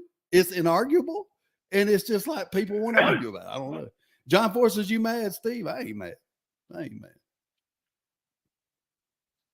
Yeah, what happens? I mean, if Trump gets arrested, well, what happens? I mean, I'm not asking you to make a prediction. I'm just asking you for your thoughts. I don't wind up. I just that's a tough question For because the record, Facebook people, I'm not. What we're talking about right now, we're not calling for anything. We're speculating as to what as to possibilities. exactly. Sherry says you are yelling. Throw that out there. Yeah, I know. Calm down, Steve. Look at your "What would Jesus do" bracelet. That's what John Ford says. What would Jesus do in this situation? John, I don't know. I don't know what Jesus would. I mean, I'm scared, honestly, what Jesus would do. I mean, I think he's on the verge of wiping the slate clean myself. But Renee says, I'm a big girl. I can take care of myself, but I appreciate it. I ain't scared or intimidated by always right, Steve. I'm not always right. I'm right on this. I mean, there's nobody that can, you're not going to change my mind on this. You're just not. And the reason is because I sit here and I hear from both of y'all. I hear from the left. I mean, I had 17 freaking votes from Stacey Abrams. Trust me. I know that both sides think the same about their candidate and about the person they love and about the person they want to vote for. They can do no wrong. The other side's always wrong. That's just the attitude. That doesn't mean that there's not a right and a wrong side. I'm just giving you the analysis. Right. So. All right, brother. I've gone long once again, past my 10-mile rule. We're going to bow on out of here and let somebody else have it. All right. Well, you kind of started this shit, so I'm mad at you. You owe me a beer. You know where they're at. All right. We'll see you, man. Bring my cooler back when you come. All right, man. See you later. All right, brother. We're going. See you back. Bye. Good morning, caller. You are on the air, and we'll try to get through this pretty quick because I have got to go to the bathroom. But go ahead. Well, you picked the wrong time to answer the phone then. I'm sorry. What's up, Sandy? What's on your You mind? just had to cross your legs, brother. I guess Oh, that's Lord what have men do. mercy. I'm going to put my 2 cents in here. Go ahead. And you're right on what you're saying, that the left hates the right as bad as the right hates the left. Mm-hmm. Except during all of that time of the Hillary Clinton being in front of this committee in the Congress about what she did in Benghazi and what she did with her emails and all of her servers and all this crazy stuff she's done, not one time did a Republican-controlled DOJ or FBI raid her house, raid Obama's house for Benghazi, and the right or the Republicans have never weaponized the military or the agencies, the federal agencies, to go after one person the way this liberal, communist, Democratic Party has went after Trump and anybody associated with him. Y'all failed to remember that they went after, they raided Roger Stone's house. They raided. Ain't nobody failed to remember that. Anything you're saying is, I mean, nothing you're saying is false. It's just irrelevant to the point that I made. I'm just telling you. I understand what you said. Right or wrong, but it doesn't matter. Still a difference. I've not said that wasn't the point. Everybody knows that there's a difference. I mean, that's just plain as the nose on your face for what you're saying. That was not my point at all. Okay, It was irrelevant. I'm just clarifying it, brother. But I don't know why there was no let's- there's you don't understand, Sandy. It doesn't matter what you are saying to the person who believes in Hillary Clinton. They're not hearing I know. you. I understand exactly where you're coming from because That's they all don't I'm want to saying. hear truth. That's all They I'm don't want to saying. hear truth. We all know that. Now- That's not what I was saying. We all know that. That's obvious. I Yeah, was simply saying that as passionate and as dedicated as you feel right now, that it's unfair and it's slighted towards and against the Republicans, the Democrats feel that same way. Whether they're right or wrong wasn't my analysis. I think they're wrong based on some of the things you just said. But the analysis stands that they believe it with all their heart, just as passionately as you do. They'll throw up their own brand. I just got one. Think back to Monica Lewinsky, the search warrant for her stained dress. I mean, I get it from both sides. I'm just telling you, they feel just like you do about their guy or girl. That's all I'm saying. Well, the thing is, yes, sir, I understand completely. But there is right and there's wrong. There's justice. And Hillary Clinton should be in jail for what she did, not I don't think there what is she's justice. affiliated with. And if Donald Trump has done something wrong and we don't know about it, then he should pay the consequence. But what I felt last night, I saw this right around 7 o'clock. It came out. Newsmax was Greta Van Susteren was the first one that I saw reported it. She was probably about 30 minutes ahead of everybody else on the news. But what struck me in my core is nobody is safe from this government anymore. I don't care if it's down to me and you or what, or anybody. If we say something or if we support him, I'm not a bite. There's a lot of things I don't like about Trump, but God put him in there for a reason. In that office, like he has every other president, they're there for a reason. We just got to figure it out. But the thing is, we're not safe in this country from a tyrannical government anymore. I'm telling you, all the bars have come off. All the rules are down the trash. Our Constitution last night was trashed. It was trashed. Now, if there was an insurrection on January 6th, why aren't there any people being tried for insurrection in the courts there in Washington, D.C.? Not one person has been charged with insurrection or been convicted of insurrection. No, they get them for other. If there was an charges. insurrection, See, where are the the problem. The insurrectionists? problem. I'm gonna wrap it up with this right here. The problem is it's been set up long ago. Yes. Way before Trump was elected president. Way before Obama. We've marched to this point. Here's what is going to happen. Either nothing's going to happen. They're going to say, well, there was nothing in there. He didn't intend to take nothing. No wrongdoing. Okay, if that's the scenario, the left's going to cry foul and they're going to say there's no justice. Blah blah blah blah blah. Okay, the other side of it, if he is found to be in possession of something he shouldn't have, that is truly some sort of dastardly, diabolical problem here, he gets charged and he gets jailed, then everybody's going to think Glenn Tyler's right and say, well, they put it there because they wanted to get him. And the bottom line is, Sandy, no matter what happens, no matter what comes of this, no matter what became of Benghazi, no matter what becomes of Hunter Biden, there's going to be half the country out there that does believe it and half that don't believe it. And the truth is 100% of us just don't freaking know. We don't know. We don't know. And that's This where we're at. government, So we have seen what they're capable of under mostly Obama. But the thing is they've been on a trek ever since Clinton, and Bush kind of went along with it. He kept raising taxes, or he kept, with the deficit. Then Obama came in and spent 8 years. So they've been on a track to lead us down into socialism and communism. And they had Hillary. She was the golden girl. She was going to keep the momentum going to lead us all down this path of destruction of a capitalist country to a socialist communist country.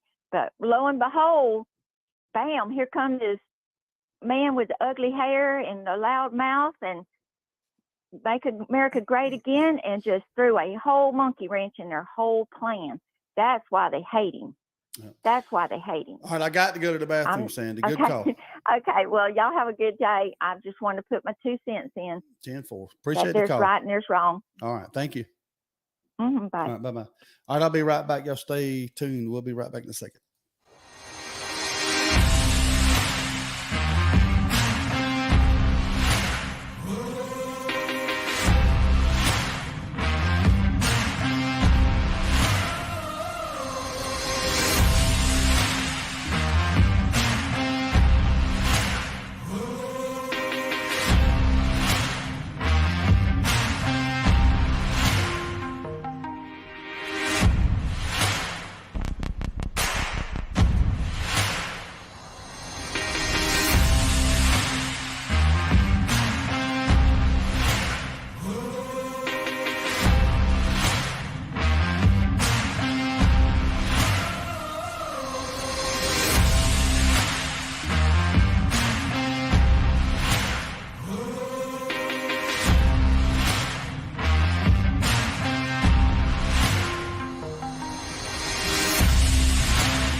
Well, 1 hour is gone. If you made it this far, you are an official freedom fighter.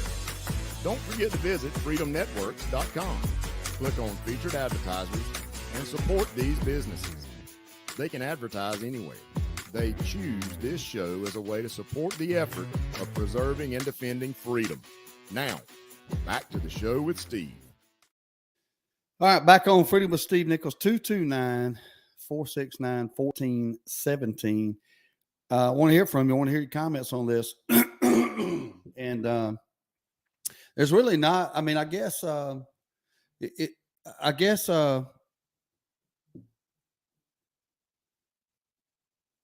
don't know. I don't know what to say. I'd rather hear y'all talk right now. Y'all made me yell this morning. Shame on y'all. Good morning, caller. You on the air. What's on your mind? Good morning, sir. Did you get all the yellow out of your eyes?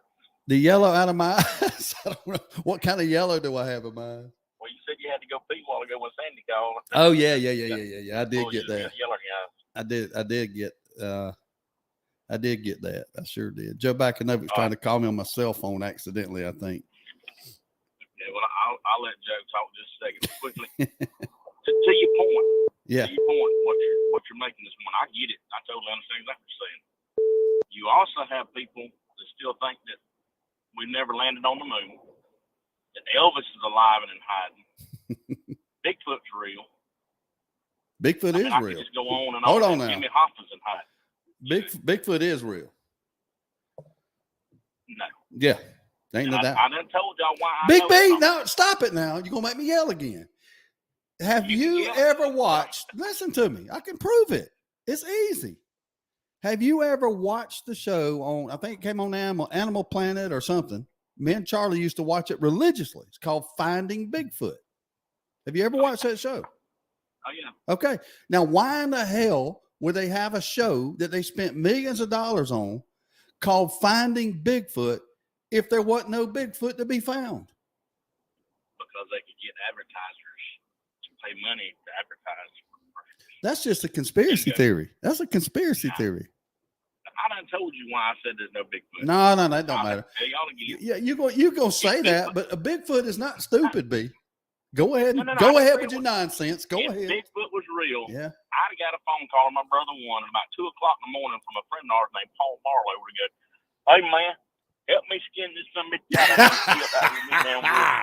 I can't get him in the truck." I would have got that phone call. Well, I'm just telling you. he'd have been in violation of the Undiscovered Species Act if he did that. But that's all right. I get you. What else you got? That's just it. I just want to break it up with a little bit of humor this morning. And yes, I totally get how you're explaining what you're saying about somebody passionate about what they feel, and that's another thing. We get our feelings in the way a lot of times when it comes to politics. We get butt hurt. We get stroked the wrong way. But what I've said, and I'll say again, is we have people behind the scenes that keep stirring the pot, okay, on purpose. They want to keep people on the edge of their seat. They want to keep them off guard, you know. Would anybody, yesterday morning when they woke up, would anybody have a thought, we're going to have a raid at Mar-a-Lago today, and this is going to take place? No. Nobody. So when you, like I've always said, when you think that you're not going through anything or the country's not going through anything, just sit still long enough and wait. Something's going to pop back up. There's always something being stirred up deliberately. Just my opinion. And I'll get off here and let Joe call him. I'd rather listen to him anyway, him or Jimmy Zinker. One of our comments on Facebook, Sherry Powell says, did the caller say Paul Barlow? I did. Was that a bad thing? I don't know why she asked that. Maybe she knows Paul. Because she probably knows him. Yeah, that's right. Mr. Excitement. Better known as Mr. Excitement. Absolutely known him all my life. 10-4B. Have a good day. He's one of them guys, though, seriously. He's one of them guys, if you in trouble, you want him at the top of your call list. I got you. 10-4, man. Have a good day. He won't ask no questions. All right, see you, man. Good morning, caller. You're on the Valdosta Transmission Hotline. What's on your mind? Let's try it again. Good morning, caller. You're on the Valdosta Transmission Hotline. What's up? Hey, Big B, we're going to have a talk about Bigfoot one day, man. His name's Daryl, dude. He's the world's reigning hiding seat champion. Oh, I got you. He's good at it. He's good at his craft. Well, yeah, he's Daryl, man. I've seen him on the Progressive commercials. That's right. When I had my outdoor show called The Good Outdoors, we interviewed a actual Bigfoot witness that lives over in Colquitt County that has seen Bigfoot not once but twice, and he called in live on air, and it was a very compelling story both times. Sure was. Well, before I get to our topic of the day, I happen to know a Hollywood special effects artist, a good one. Y'all have seen his work. The original Terminator movie, the start of the movie, that big robot with the triangular tracks. I got a picture of my buddy Andy building that thing. There were two of them. They were remote controlled. Andy built that. Andy did a lot of work. You have seen his work. Andy told me that there is no way they could make the costume from the Patterson-Gimlin film, the one everybody's, the black picture of the black Bigfoot, female Bigfoot that they always analyze in the movies, in the documentaries. He said they could not make that costume today, let alone back then in the 60s. He says that's what convinced him. He says, I can't make that with all of my assets in Hollywood. I cannot make that suit. That's interesting. So y'all evaluate that. But if I told you my buddy Andy's full name, you'd be able to look him up in Hollywood. Last I looked, he's got like 9 or 10 pages of credits for all the work he's done. He's got Steven Spielberg's private cell phone number on his phone. I've seen it. I've heard him talk to Steve. And he says they can't do it. That kind of is what convinced me, folks. But now, whatever. Topic of the day. We're looking for truth out of both sides, right? Well, don't forget, folks, and I'm going to hack one side of this discussion off. We want truth from people who think they legitimately think they can change their sex. Yep. They legitimately think they can change their sexual persuasion too, not realizing that just ended the argument that you're born gay. If you can jump back and forth, you're not born one way or another. You somehow or another acquire that inclination. We're dealing with people who cheer the removal of God from their political platform. Or does anybody remember back when Obama was running, when they did that down in Tampa? 3 times they voted to remove God from the Democratic platform. 3 times they cheered it. They've never put him back in. We're dealing with people who cheer the murder of the unborn child. They celebrate it. You're dealing with evil. Evil does not recognize truth. So don't expect it from. Let me stop you right here and say this. You listed probably 6 or 8 things right there. We can keep going. Yeah. Okay. But let me just give you the other side's take. And this is messages that are popping up literally as you speak. You say that you're basically saying it's a credibility issue. You're talking about someone who believes that a woman shouldn't have the right to abort their baby.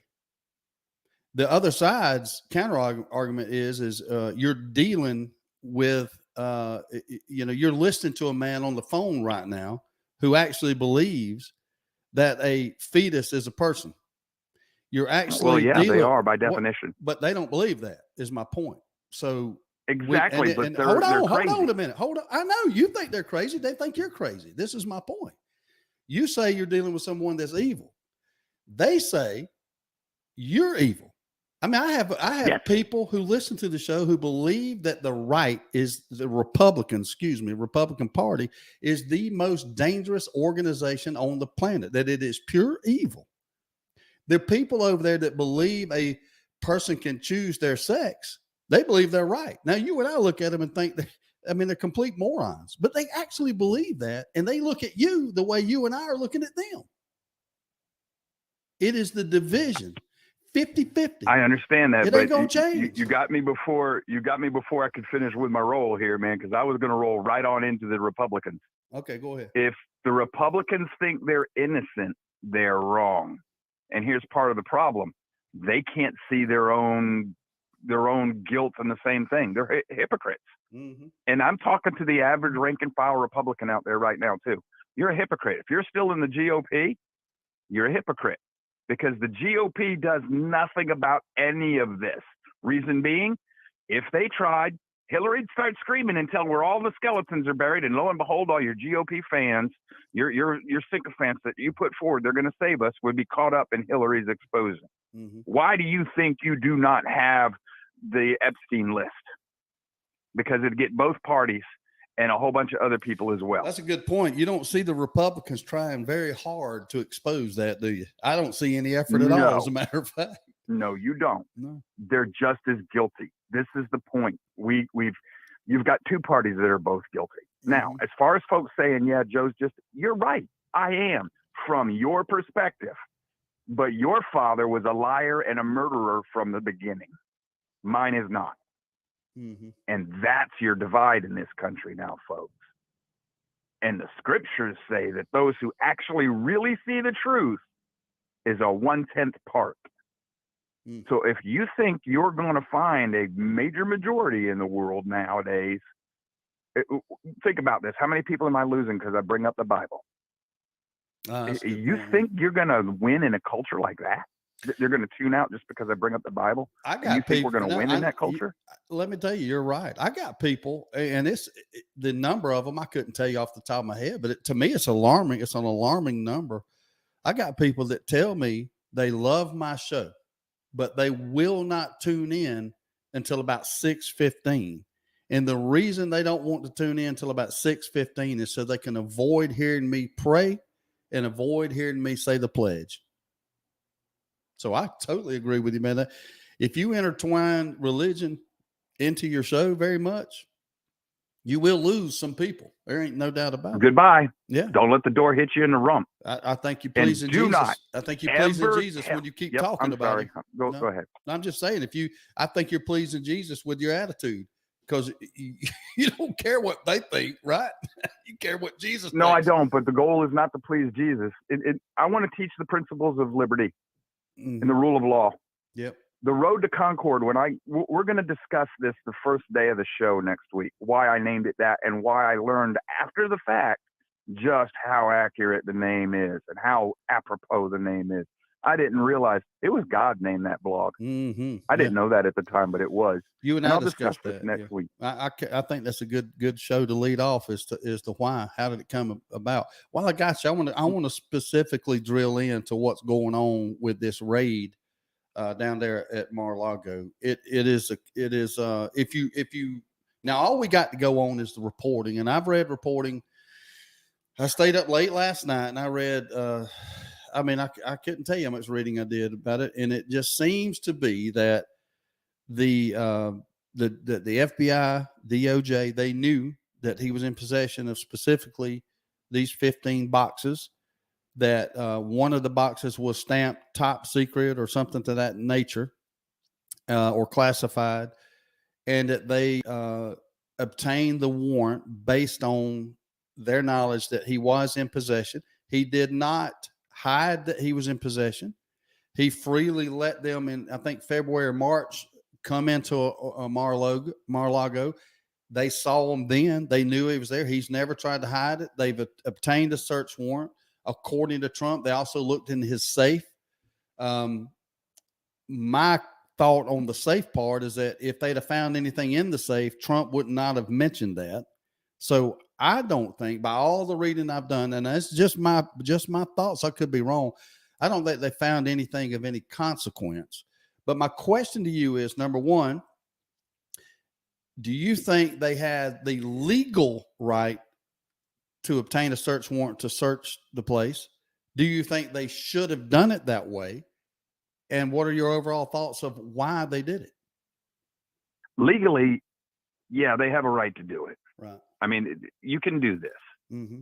But here's the problem, folks. This country has never done that for this specific reason. We have allowed presidents we knew were guilty. Did they go after Nixon after they kicked him out of office? Mm-hmm.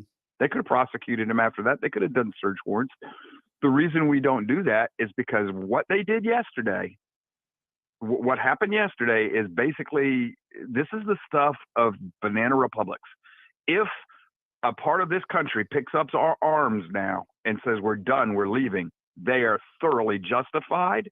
We are now living under the modern day King George. The government has become exactly what our colonists revolted against. Yeah. Now, where are all of you screaming, give me liberty or give me death? I hear me doing it. I hear Steve doing it. Where are those of you grabbing your muskets and answering the call? You know why you're not? John Adams tells me why you're not. They didn't rally around politics. They didn't rally around taxation without representation. John Adams, Atlas of the American Revolution, told me they rallied around the basic principles of Christianity. And when I mention that, you tune me out because you don't want to hear that. I'll tell you what, they're conservatives, founding father supporters. You don't know the founders any more than you know why the left is doing what they're doing. You just know that somebody stole your sucker, threw it on the ground, and now you're all ticked off because your sucker's in the dirt. Mm-hmm. And you don't have any idea what you really believe or why, because you don't do the work and you won't follow the people who actually try to lead you. You go for Donald Trump because he's the greatest sounding dude. He's going to save us. God sent us a new Cyrus. No, they didn't. You're in the boat you're in right now because of Donald Trump. Exactly what I wrote about before the election that got me in trouble on Red State in my blogging world.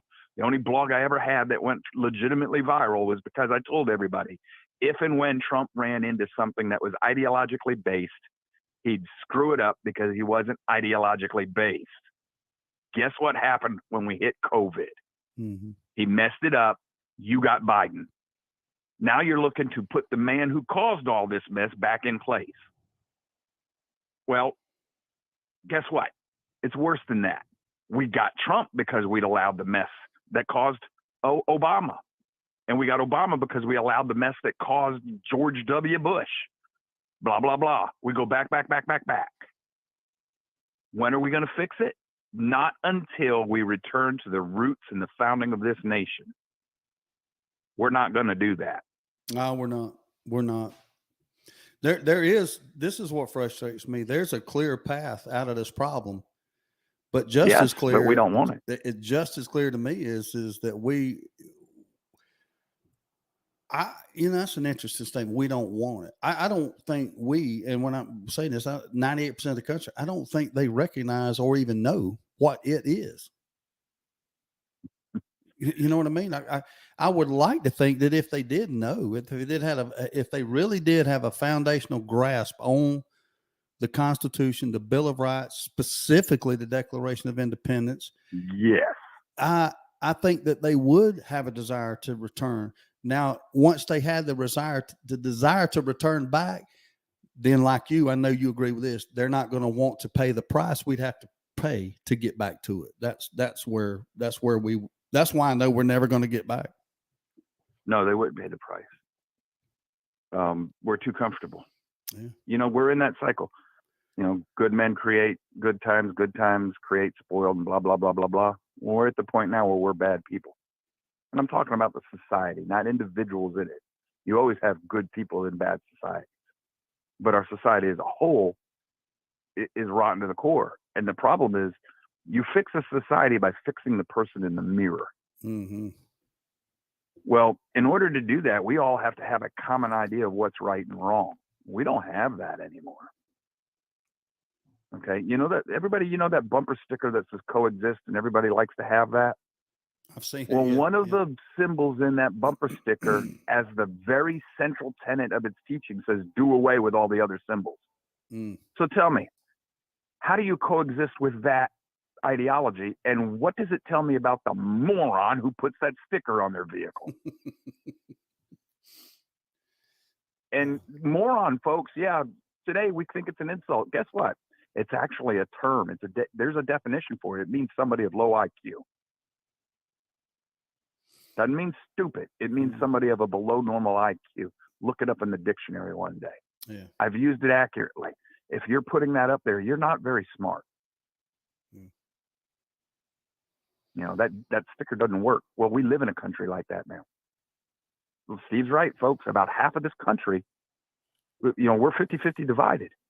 And the problem I just described is both sides are at odds with the founders' beliefs. Yeah, I agree with that. Both sides are at odds with the founders' beliefs. Wait until I start reading some of the quotes from the founding fathers about taxation. All you libertarians out there who don't want to be taxed, you're not going to like the founding fathers very, very quick. They're going to be your enemies. Mm-hmm. Wait till you hear what they actually said about it. I'll read some of this stuff. Trump caused an insurrection. Does anybody know about what happened on March 1st, 1971 at the Capitol building? There was a bombing. The Weather Underground actually bombed the Capitol building, and they bombed two others. They bombed the New York Police Department headquarters. They bombed the Pentagon. Mm-hmm. That's an insurrection, folks, because they were openly calling to overthrow the United States by violence. That's an insurrection. By definition. That's the definition of by definition. That's guess right. Who did it? Yeah. Weather Underman, Mm-hmm. Weather Underground or whatever, the Students for a Democratic Society. The same groups we got today. They changed their name to SDS. SDS is still active today. Democrats. It was the same people who put Obama into office. They actually conducted an insurrection against this country. And now they're the ones accusing Trump's people of doing it when we have video evidence that it was Democratic operatives in the crowd that caused the insurrection, mm-hmm. which wasn't an insurrection. We have evidence that we've got video of the Capitol Police taking down the gates, opening the doors, and waving the people into the building. By definition, that's an invite, not an insurrection. Why is it? You've been lied to from top to bottom, and half of us out there cannot recognize the truth when it smacks them right in their TV screen. Why don't that video? I've seen it. I mean, it doesn't. In my untrained eye, I look at it, and when I say untrained, I do have a little bit of experience in producing video for television. When I look at that video of the guards standing down and opening the gates and actually using their hands to wave people in, my eyes aren't lying to me, and I see what I see. Why or how is it in this day and time with media, with all these outlets, how in the world has that video not made it into any specific meaningful place in our government? Because if I post that thing all over the place, all of a sudden those who are susceptible to actually a little bit of reason and truth turn against the narrative. If they turn against the narrative, they turn against the party that pushes that narrative. Mm-hmm. So, I mean, and it all points to let's tear down the R's and D's. I mean, that's where I'm at. And well, that's what we have to. Yes. Charles Shepard, he writes on Facebook, he says, he capitalizes and puts it in quotation marks. He says, we live in the greatest country in the history of this world. Those of you who feel such intellectual superiority over us stupid people are just as dangerous as those Democrats. See, I saw his post. We lived in the greatest country in the world. I'll disagree. I still think we are the greatest country in the world, but that's a matter of opinion, and that's what I want to get at. I'm not claiming intellectual superiority over anybody. I'm not. I'm simply giving you my opinion based on a ton of analysis. It is up to you what you want to glean from it, if anything. But I'm not going to sit here and tell you that I'm smarter than you, that I'm intellectually superior to you. I'm not. But I can tell you this. I do a shit ton of reading. I do a shit ton of research. And I develop my opinion based on probably an above average amount of reading and researching. But that don't mean I'm right. I could be wrong. So I don't want to. I mean, if I come across that way, if I sound sure in my opinion, it's because I am sure, I am confident, but I am not going to sit here and tell you I'm smarter than you. That is not the truth.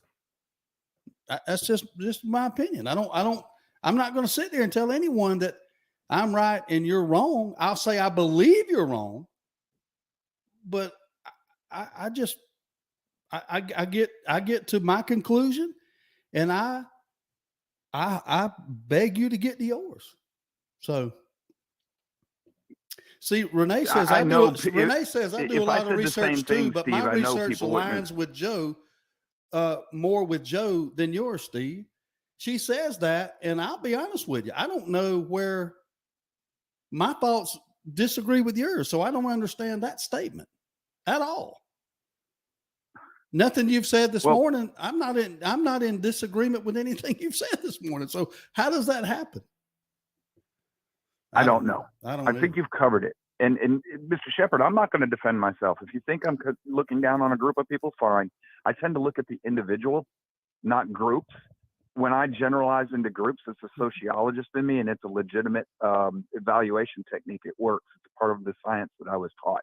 But when I get down to write down individuals that are stupid, the only time I've ever talked down and told somebody they were stupid is after they demonstrated repeatedly that they were. And then it was that individual. Okay. So if you want to, I'm not going to defend myself like Steve did. Steve's got every right to. So if you think I'm arrogant and talking down to people, fine. Don't listen to me. Tune me out. I don't care anymore. But the fact of the matter is this, Mr. Shepard, you have people in your life that you have known that you've called stupid. The most stupid person that I've ever encountered has people in their life that they call stupid. Mm-hmm. And guess what? In some instances, they're probably correct, all of us, because there are people who, even if they have the intellectual capacity, refuse to use it. Well, that's smart, really? You want to make that case? God gives you a brain and the ability to reason through things, and you refuse to do it. And then you're going to say other people shouldn't call that person who intentionally doesn't use what they were given. They're somehow smart. No, I can't go there with you, brother. So I just can't. And that's just the way I'm made up. You've got the ability to reason. If you're not going to use it, then you're living off of pure emotion. And if you live off of pure emotion and instinct, you're an animal. You're not a person. Mm-hmm. And I happen to believe we're all people. I don't like looking at somebody who lives off of pure emotion and instinct, because that puts me at odds with what in my heart I know that you're a human being, but I see only animal action out of you. And I know what the conclusion I should draw from that is, and I don't want to draw it. So that's why I don't like people who do that, because they put me at odds inside myself with having to, who I want you to be and who you show me you are. Mm-hmm. So, and yeah, I'm a little worked up. I know I am, but that's what's going to get me in trouble on my show, because that's when I'm the most adamant, and you get me without a filter. We've got to have these conversations. We've got to put ourselves out there without the fear. I don't have no fear of being called names or I get it every day. I mean, I get it in spades. People don't understand. Now, I want to ask you one thing though, because I want to, I'm just going to ask you. Do you see yourself voting for Donald Trump in 2024? No, even if he's the one running, no. Okay. So in no circumstances whatsoever are you going to even possibly consider voting for Donald Trump? Fool me once, shame on you. Fool me twice, shame on me. All right. So I'm going to ask Renee that question. Renee, are you going to vote for Donald Trump, and I'll wait for her answer. Or will you, or could you, or whatever? Tell me what you think about Donald Trump. I'm on when her answer pops up there, then I'm gonna comment on that. So, at any rate, I appreciate you calling, and we're looking forward to your show. Right now, we think that we're gonna have it up and running by Monday. Ain't that the target? Everything's looking like Monday. Okay. The only thing, and I mean Monday no matter what, but the only thing we're hammering out now is make sure I can take live calls from the very first day. So, 10-4. Well, I know y'all get that sorted out. I've got confidence in yeah, it. well, between my son and Larry, we'll get it hammered out. 10-4. Appreciate you, And then Joe. they got to teach this idiot how to use all that stuff. Trust me, if this idiot can use it, the idiot I'm talking to can use it. All right, brother. Take care. See you, man. All right, 229-469-1417. If anybody wants to. Okay, Renee says, I want DeSantis, but if he gets in, I will vote for him. Okay, you differ with Joe on that. And I'm sitting here contemplating it, just to let you know. I'm leaning more and more voting for Trump if he's the nominee.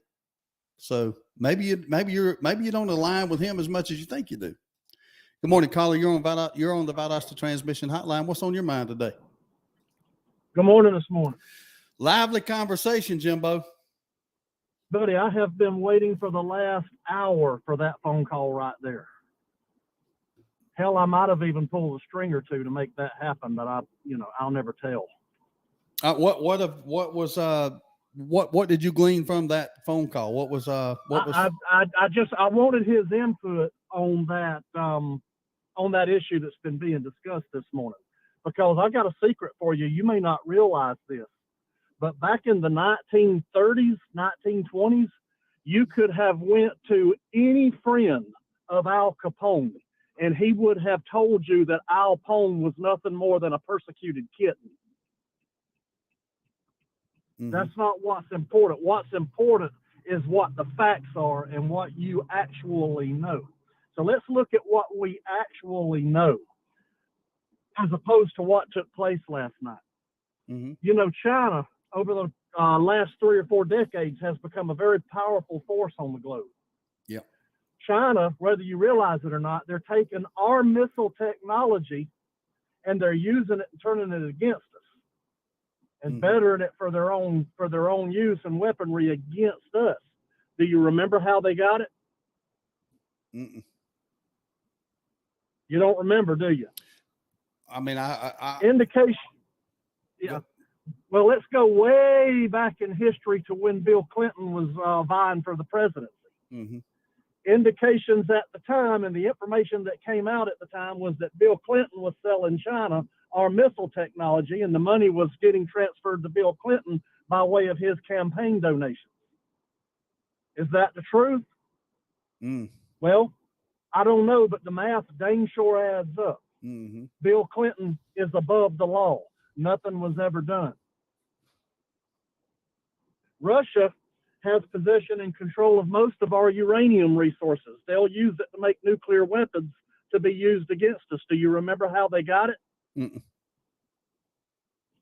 Well, when Hillary Clinton was vying for the presidency, the word got out that she was selling Russia our uranium resources. And the money was being transferred to Hillary Clinton. How? Via her campaign donations and the now formed Clinton Foundation. Right. Is that the truth? Did it happen? Well, I couldn't swear to it on the Bible, but the math sure adds up. Nothing was ever done. Hillary Clinton is above the law. Mm-hmm. And then we can get into the destroyed emails and the preventions, from justice happening, and the snow job of a so-called investigation surrounded it, where phones were erased and emails done away with. Nothing done because Hillary Clinton is above the law. So here's a question from one of our left-leaning listeners in Virginia. It is apparently against the law for President Trump to possess property of the White House via those 15 boxes. No matter what's in them, he's not supposed to have them. I think most everybody agrees on that. It is against the law, in fact, for him to have them. If you believe all the reports and all the opinions, So if that's the case, no matter what's in the boxes, if Trump is in possession of them things, which he seems to have been, he has broken the law. If he is not charged and prosecuted, is he above the law? Your liberal friend is correct if that is against the law, but that's not the problem at hand here. The problem at hand here, I can say it in one word: dossier. Mm-hmm. They have tried to persecute and arrest and prosecute and tear down this man since he walked down the stairs. And for your friend in Virginia, in case you don't know it, I never supported the guy. Joe Bakanovic just said, fool me once. He never fooled me. I've never come out in support of him. Mm-hmm. My concern is not about Trump and what happens to Trump. My concern is about what's happening to my once great country. Mm-hmm. You know those words you utter every morning, and justice for all? Oh, mm-hmm. By the way, let's talk about one that I can swear on the Bible did happen because I heard it with my own ears. There's a police officer doing time in prison right now, prosecuted in that case on George Floyd. That man's conviction should be overturned. Does the police officer deserve to go to prison? I really don't know because I don't know what's true anymore. But I'll say this. I did hear Maxine Waters say while the jury was in deliberation, and by the way, when has the last time you've heard of a jury in such a high profile and high stakes case not be sequestered? This one wasn't sequestered. So the night before the verdict came down, Maxine Waters goes public and says, quote, if we don't get the verdict we want, that town will burn. Nothing was done to Maxine Waters. Why? Maxine Waters is above the law. Mm-hmm. Am I making my point more clear now? I don't give a damn about Donald Trump, but I do give a damn that our law seems to be getting very one-sided, and I'm starting to think about looking over my own shoulder because of it. That dossier was fabricated. That's been proven. Do you think what's in those boxes won't be fabricated? You can't believe nothing that comes out of that town anymore. And it is time for an Article 5 convention, and it better happen or we're going to find ourselves in 1920 Russia. His response is, he says he gets what you're saying, but you're still choosing a side, it seems. Oh, yeah, I'm choosing a side. We all choose a side. But my side is not the side that he claims I'm choosing. And it's his bias because of the side he has chosen that's causing that. Mm-hmm. He may not have a problem with 1920s Russia. The people that are tearing all this down, the people that are destroying our rule of law, that is what they endeavor to. They want an authoritarian regime. They just want to be the controllers of it. Both sides are fighting for authority. When you get to this two-party dichotomy, that bill of goods that we've all been sold, the problem is not that we're being sold it. The problem is that too many of us are purchasing it. We're accepting it, like Joe just said. You know, I got something else out of Joe's call I didn't expect. I thought I kind of got a chuckle out of it. For the record, this I shouldn't have categorized him as left-leaning. He says his party abandoned him long ago. He will support Donald Trump should he run in 2024. So there's that. Go ahead. Okay, well, maybe he's not left, but the principles are the same. Mm-hmm. We're not only divided as a country, we are divided now as individuals because our philosophy's been destroyed. Mm-hmm. And I've been saying that all along. Joe Bakanovic, by the way, pointed out, he stumbled onto something, and I think Joe dumbed up on it without realizing it. Joe will remember this, what I'm about to say, from a conversation he and I had yesterday. But Joe said something, and he made a generality. He threw it out there as a generality, and one individual seems to have focused on it and applied it to himself. That is a tactic that I use very effectively in debate, where I'll make a generality and I'll have a particular person in mind, but I won't name that person and I won't make that person specific. But I'll throw his problem out there as a generality and then wait for him to defend himself. And then I'll point out that it was a generality, but if you found a shoe that fits, wear it with my compliments. Steve, you've heard me do that. You've heard me use that very effectively. You heard me do it this morning, and then about 9 or 10 of them came out. Yep. So people, you need to watch out for that. You know, you'll unconsciously out yourself. That is a very effective tactic, and it's a tactic that I learned from Ayn Rand.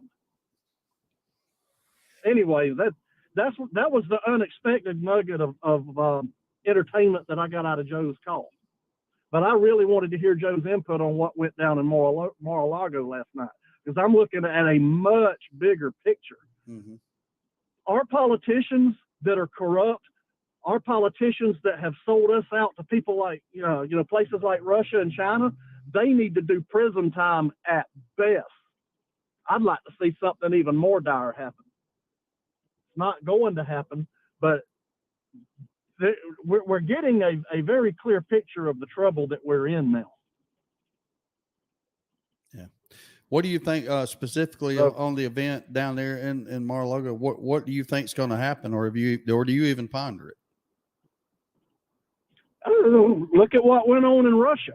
You could get 20 years in the gulag at Russia because your neighbor simply goes to an official and says, "My neighbor Jimmy over there, he's making anti-revolutionary statements. You just got 20 years. Nobody has to prove nothing." That's what went down in Mar-a-Lago last night. Mm-hmm. That's where we're going now. Mark my words. And I will love to come back in 10 years and eat this crow, but it ain't going to happen, buddy. I'm seeing it plain as day. I see it all around now. Yeah. It's interesting to me. I mean, it seems pretty clear that he ain't supposed to have them boxes, but to me, it's a matter of intent. I just think he scooped up his belongings and left out of there. You know, that's just me. That's what my gut says right now. Here's what my gut says. This morning, you read out a description of something that took place in June where federal agents come to Trump's house and they were allowed to go in and physically see those documents. Mm-hmm. When I was a police officer and I'm investigating a crime and you let me in your house and show me the fruits of the crime, guess what? You and the fruits of that crime are leaving with me. Why didn't that happen? Now we don't know what's going to be in them boxes. Yeah. I don't know who looked at them. I don't know. I don't know if it was members of the FBI, the DOJ. I wasn't clear on that. So I don't know. This don't make sense, man. This math don't add up, especially with everything else that's been going on. Mm-hmm. Trump don't even, in all honesty, Trump don't even seem to be that mad about it. He don't seem to be that concerned about it as of yet. So, yep. I wouldn't put it past Trump to have set them up. Yeah, maybe. We'll see. Maybe I don't know. I don't believe anything I hear connected to this federal government anymore. If they told me that the sun was going to set this evening and it would become night around 9 o'clock, I'd question it because I don't trust anything those bastards say. Yeah. And the other side, and to my point earlier, the other side feels the same way you do. Exactly.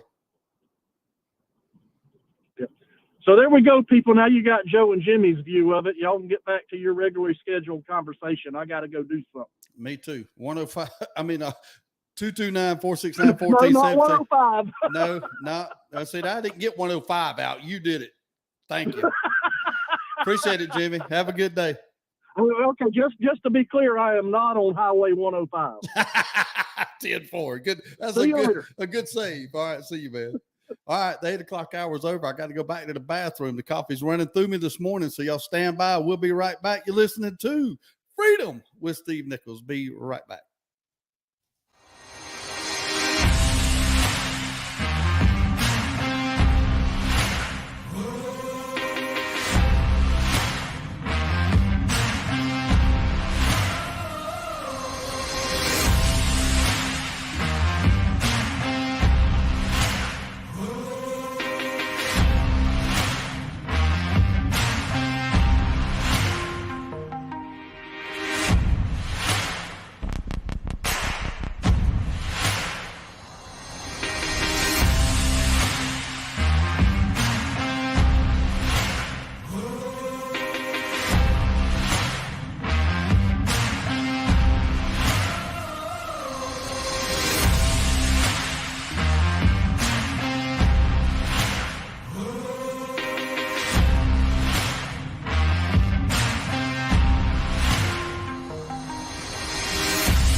Wide awake now?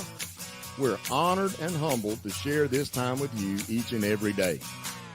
Please consider liking, sharing, and spreading the word by telling others to tune in. Send them to freedomnetworks.com and they can choose their favorite way to enjoy the show. For now, back to Freedom with Steve Nichols. Go get them, Steve. All right, back on Freedom with Steve Nichols. Thank you for tuning in. We're here every Monday through Friday from 6 a.m. to 9 a.m. And don't forget, starting Monday at 9 a.m. when I sign off, the Road to Concord will be signing on. So we'll give you more information and about exactly how that transition is going to take place when we get to it. And I'm looking forward to that. So, you know, Joe's going to bring a different approach and a different, he's going to be more of a coming to you from more of a teaching aspect. And as far as research goes, there's no different. I mean, there's no real similarity to me and Joe as far as research goes. He is the king of research. Now, he can quote his resources. He can quote his sources. He can quote books, articles, information at the drop of a hat. His brain is bigger than mine for sure when it comes to remembering and recounting and providing supporting documents to an argument. My show's more of a informative but entertaining type thing to where we argue and we discuss and we just do things differently. And so the two shows will be totally different. They will. I think it's going to offer something for everybody. I think everybody's going to listen to both shows. I hope they do. I'm going to listen to, obviously I'm stuck listening to myself and Joe's stuck listening to myself, but he's going to listen to my show as he prepares for his show. And I'm going to listen to his show after I get off my show. So we'll feed off of each other. We'll bounce off ideas off each other. Something on his show may spark a comment or an argument or a debate on my show and vice versa. So iron sharpens iron, as the Bible says. So Joe says, Steve will make you laugh. I'll make your head hurt and your eyes cry. That may be the truth. I don't know. But anyway, it's Joe manages to piss off the choir, Sherry Powell says. Yeah, I don't know. At some point, everybody's mad at me. It happened this morning, but it's usually a misunderstanding, as it is this morning. And a lot of times, I'd argue most of the times, it's a failure on my part to articulate myself very well. So I'm going to try again. The Hunter Biden situation. Okay, you got, let's just say this is from the right's point of view, it's Trump versus the DOJ or the FBI. Let's just go with DOJ. From the left's point of view, it's Biden versus the right as it relates to Hunter Biden. Think about that. Everybody on the Joe Biden side, the Joe Biden team, those who think Joe Biden's the man, that he's the answer, that the Democrats are the end all be all, they think this Hunter Biden stuff is bullcrap. They think it's a witch hunt. They think evidence is being manufactured. They think everything that we think that's happening to Trump is happening to their man when it comes to Hunter Biden. They think that the laptop situation, the email, it's all explainable. It can be explained away. Just like the right thinks anything Trump does can be explained away. That's where they're at. A lot of Democrats don't like Joe Biden, but they're Democrats, and Joe Biden is a Democrat. So above everything else, they're going to protect that Democrat brand as it relates to the opponent, which is the Republican. And their number one public enemy, number one, if you're a Democrat right now, is Donald Trump. Now, and I'm talking about if you're a Democrat, just a voting Democrat, average person like us, and you happen to be a Democrat, your public enemy number one is Joe Biden. But if you're a Democrat, I don't know what to say. If you're in the Democrat hierarchy, if you're a Democrat politician or you're a Democrat operative, you are really not too upset if the Republican candidate for president beats you. Now, you don't want to get beat, but you can stomach Ted Cruz or Marco Rubio or Ron DeSantis, or maybe not so much Ron lately, but Tim Scott, Trey Gowdy. You can stomach all those guys because they're traditional politicians. They know how the game is played. They're going to push back, but not too far. They're not going to upset the norms. But you don't want Donald Trump. You don't want Donald Trump. I'll shout out to my buddy Mike Chancey. I don't know if he's still listening. Good to see you on there, Mikey. We need to get together. But Mike says, as long as we can go hunting and drink beer, it ain't all bad. Man, that's true. Okay. All right. Water Jug says, I'm more left leaning than right leaning, and I cannot stand Joe, Kamala, or Pelosi. There's probably a lot of people like it. Water Jug, let me ask you this. If Biden runs against Trump, are you going to cast your vote for Biden, Trump, or other? Specifically to Water Jug. John Ford says, I'm really enjoying this morning's show. I absolutely love all you snowflakes crying and fussing about Trump. Yeah. We ain't got our foam pink vagina hats on yet, John, so don't get too happy. Joe says, party Uber allies, party overall. Does anyone remember the Showtime show House of Cards? Rush told us that show was too accurate for comfort. Yeah, I've never seen it. I don't watch TV, so I don't see that stuff like that. Trump just represents America. They want America. They hate America. They want us. Yeah, I think that's a fair statement right there on Trump. I think his popularity simply grew from the fact that he was able to present himself as just an average person that loves America. Now, yeah, he's a billionaire, but he somehow presented himself as, hey, I'm an American. I'm a patriot. By gosh, we should put America first. Let's make America great again. And people bought into that. I think that was golden. Now, as a person who tries to cast a principled vote, there were many things, and there are many things that I like about Trump. And I just think he was able to tap in to that. John Ford says, you honestly think Trump loves America, Steve? I do. Yeah, I do. I think he loves America. He had the chance to become a billionaire. Now, does he love America through the principled stance that I love America? Probably not. Probably not, because I don't think he adheres to the founding principles of the country as I do. But yeah, I think he loves America. I do. Do I think Joe Biden loves America?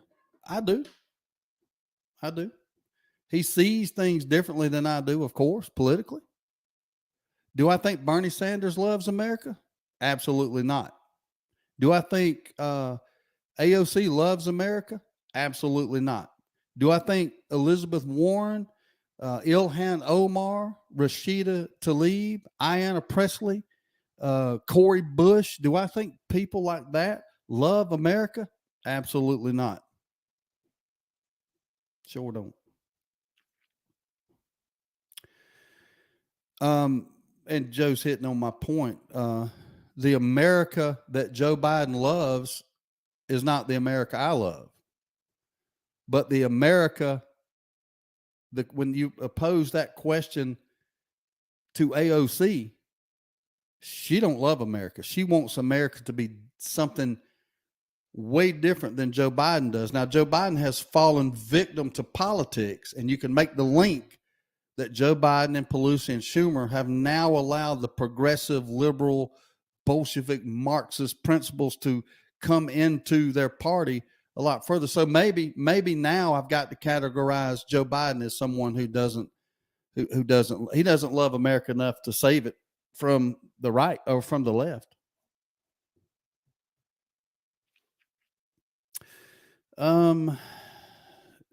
James William Holt says, see my answer above. I cannot call in at the moment.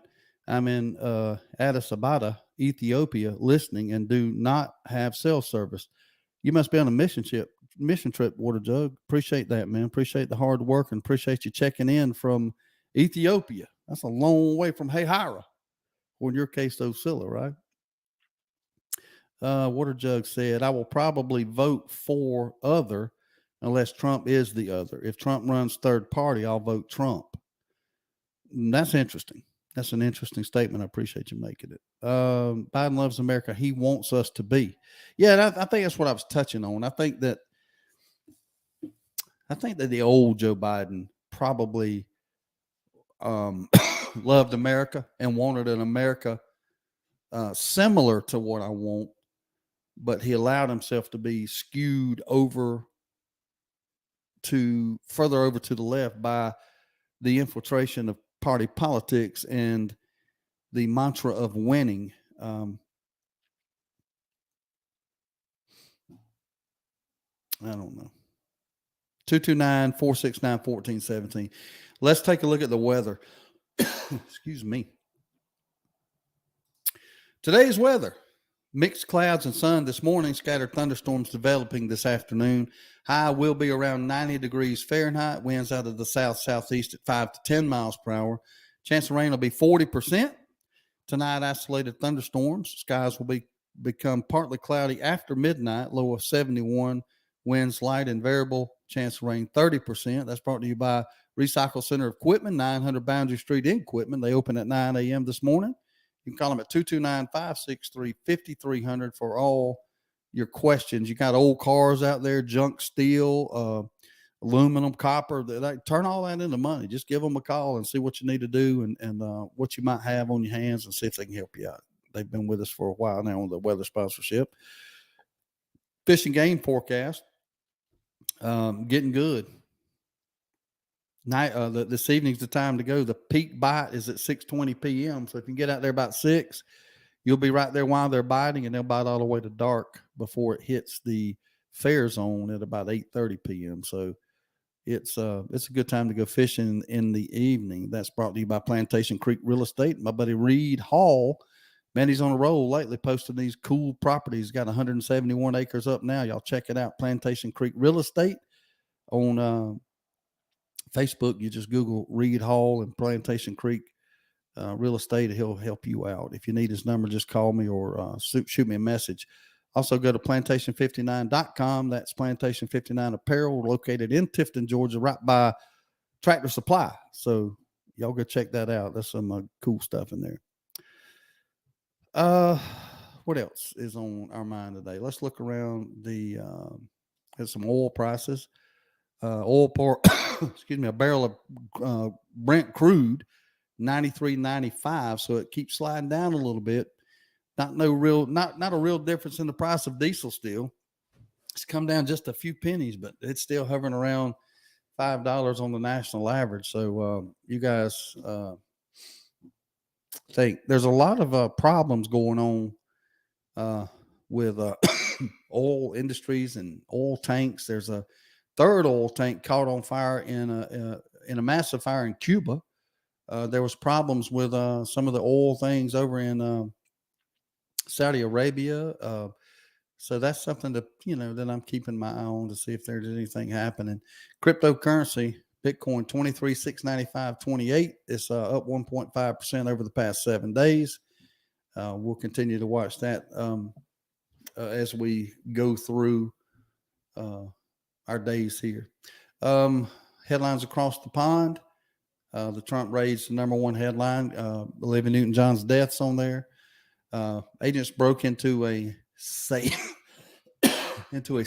at Trump's house. The FBI left with very little, an anonymous Trump source tells CBS. There's a timeline and some video footage of the raid on the BBC if you want to check it out. She TikToked her divorce, then her ex killed her. How did this diver make waves? There's some of the headlines on there. Let's look at MSNBC. I'm quite sure they're going to talk about the raid, and they are. Trump's Mar-a-Lago home searched by FBI. No GOP. This search wasn't run by Dems. The head of the FBI was appointed by Trump. That's something we ain't talked about. I think, what's his name? Christopher Wray or Chris Wray. Wasn't he the Before I got my Descom G6, I could never get my that hasn't happened in a while. Search unprecedented, but all legal and lawful, and it's not a raid, former U.S. attorney said. I ain't gonna get into the definition of raids or whatever. Y'all can look at that headline on MSNBC, but one man's raid is another man's bait. Yeah, I don't know. Again, I'm not going to get into whether, to me, I mean, I would categorize anytime someone comes to serve a search warrant. If they came in this morning, they knocked on the door and said, Mr. Nichols, we are conducting a search via this search warrant, and they walk out of here with something, I would call that a raid. But I get it. I mean, if you're defining raid as someone busting your front door down, and actually, coming in there in the cover of darkness, unannounced and what have you. Yeah, that I get it. So, but I mean, to me, a raid's a raid, whatever. Christopher Wray was asked if Russia lie was fake, and he wouldn't say yes. David Flowers puts on there.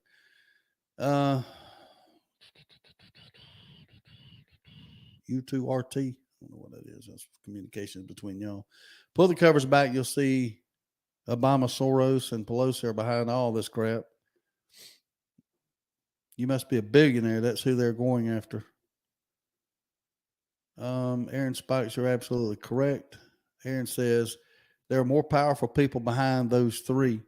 You never hear their names, but most are members of the Bilderberger group. Names like Rothschild, J.P. Morgan, Vanderbilt, just to name some. That's who's running the show, all heading to one world government. That's why Trump seems to be such a threat to him, I think. That's just my opinion. 229-469-1417. I could get raided with Joe on the Freedom Network. So one of my texts says, I could. Joe may get us all raided, or I could get Joe raided with the IRS breathing down my neck as we speak. He might want to rethink his affiliation with me. Did anyone catch the special on the Menendez brothers? Very thought provoking. I didn't. That's the dudes that killed their parents or something. Lyle, I think one's name was Lyle. I don't remember the other's name, but I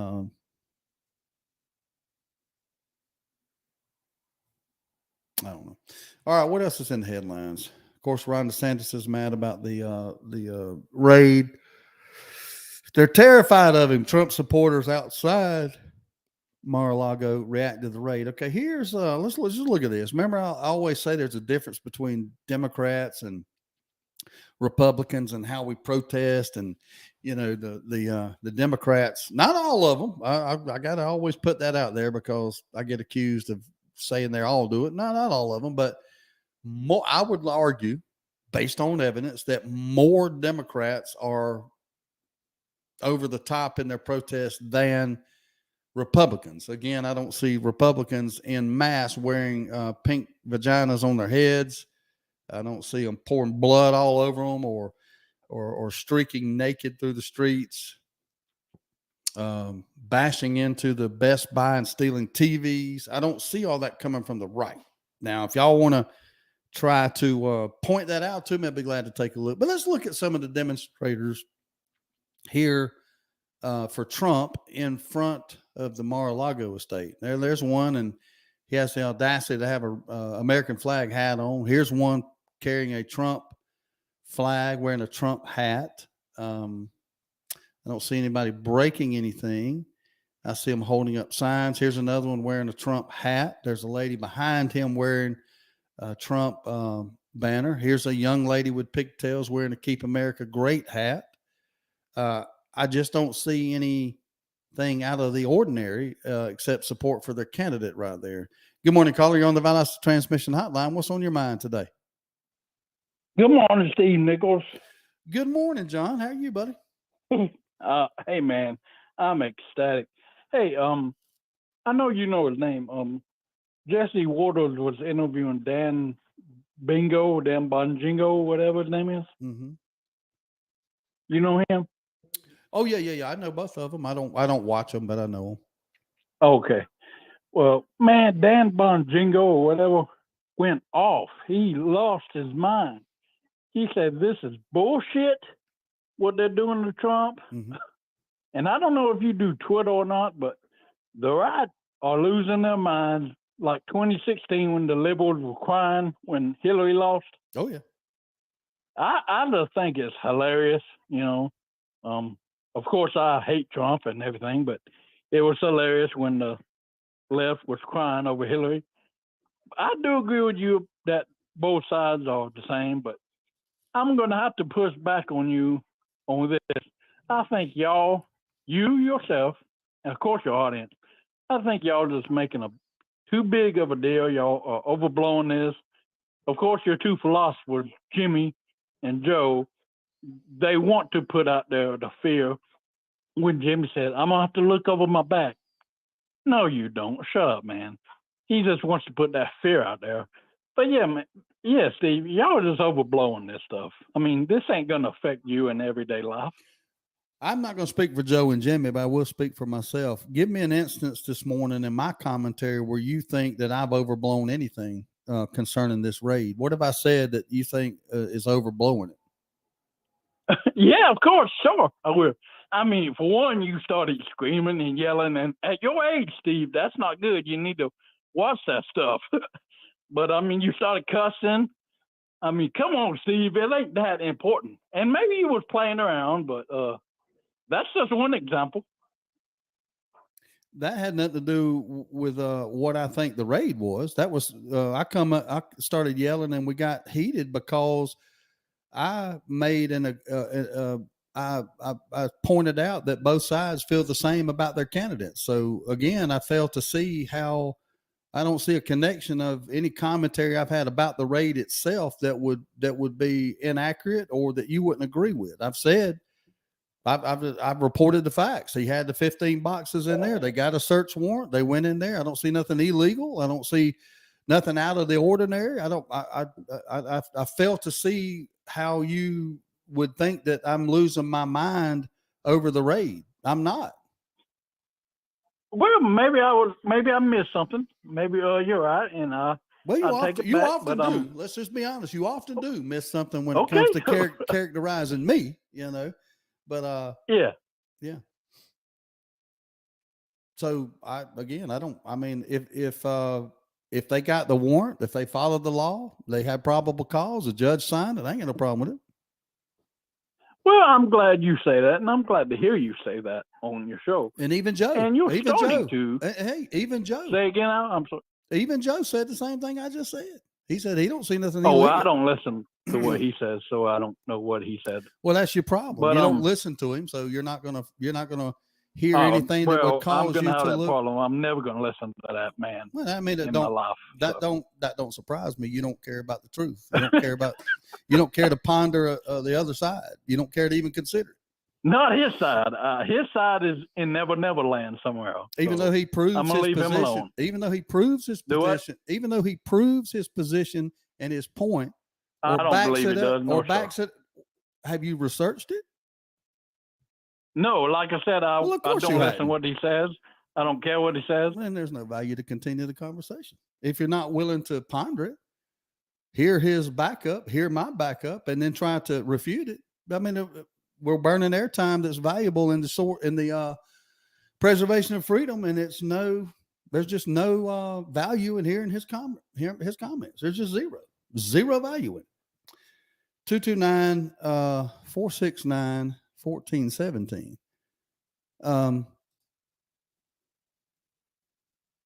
There's not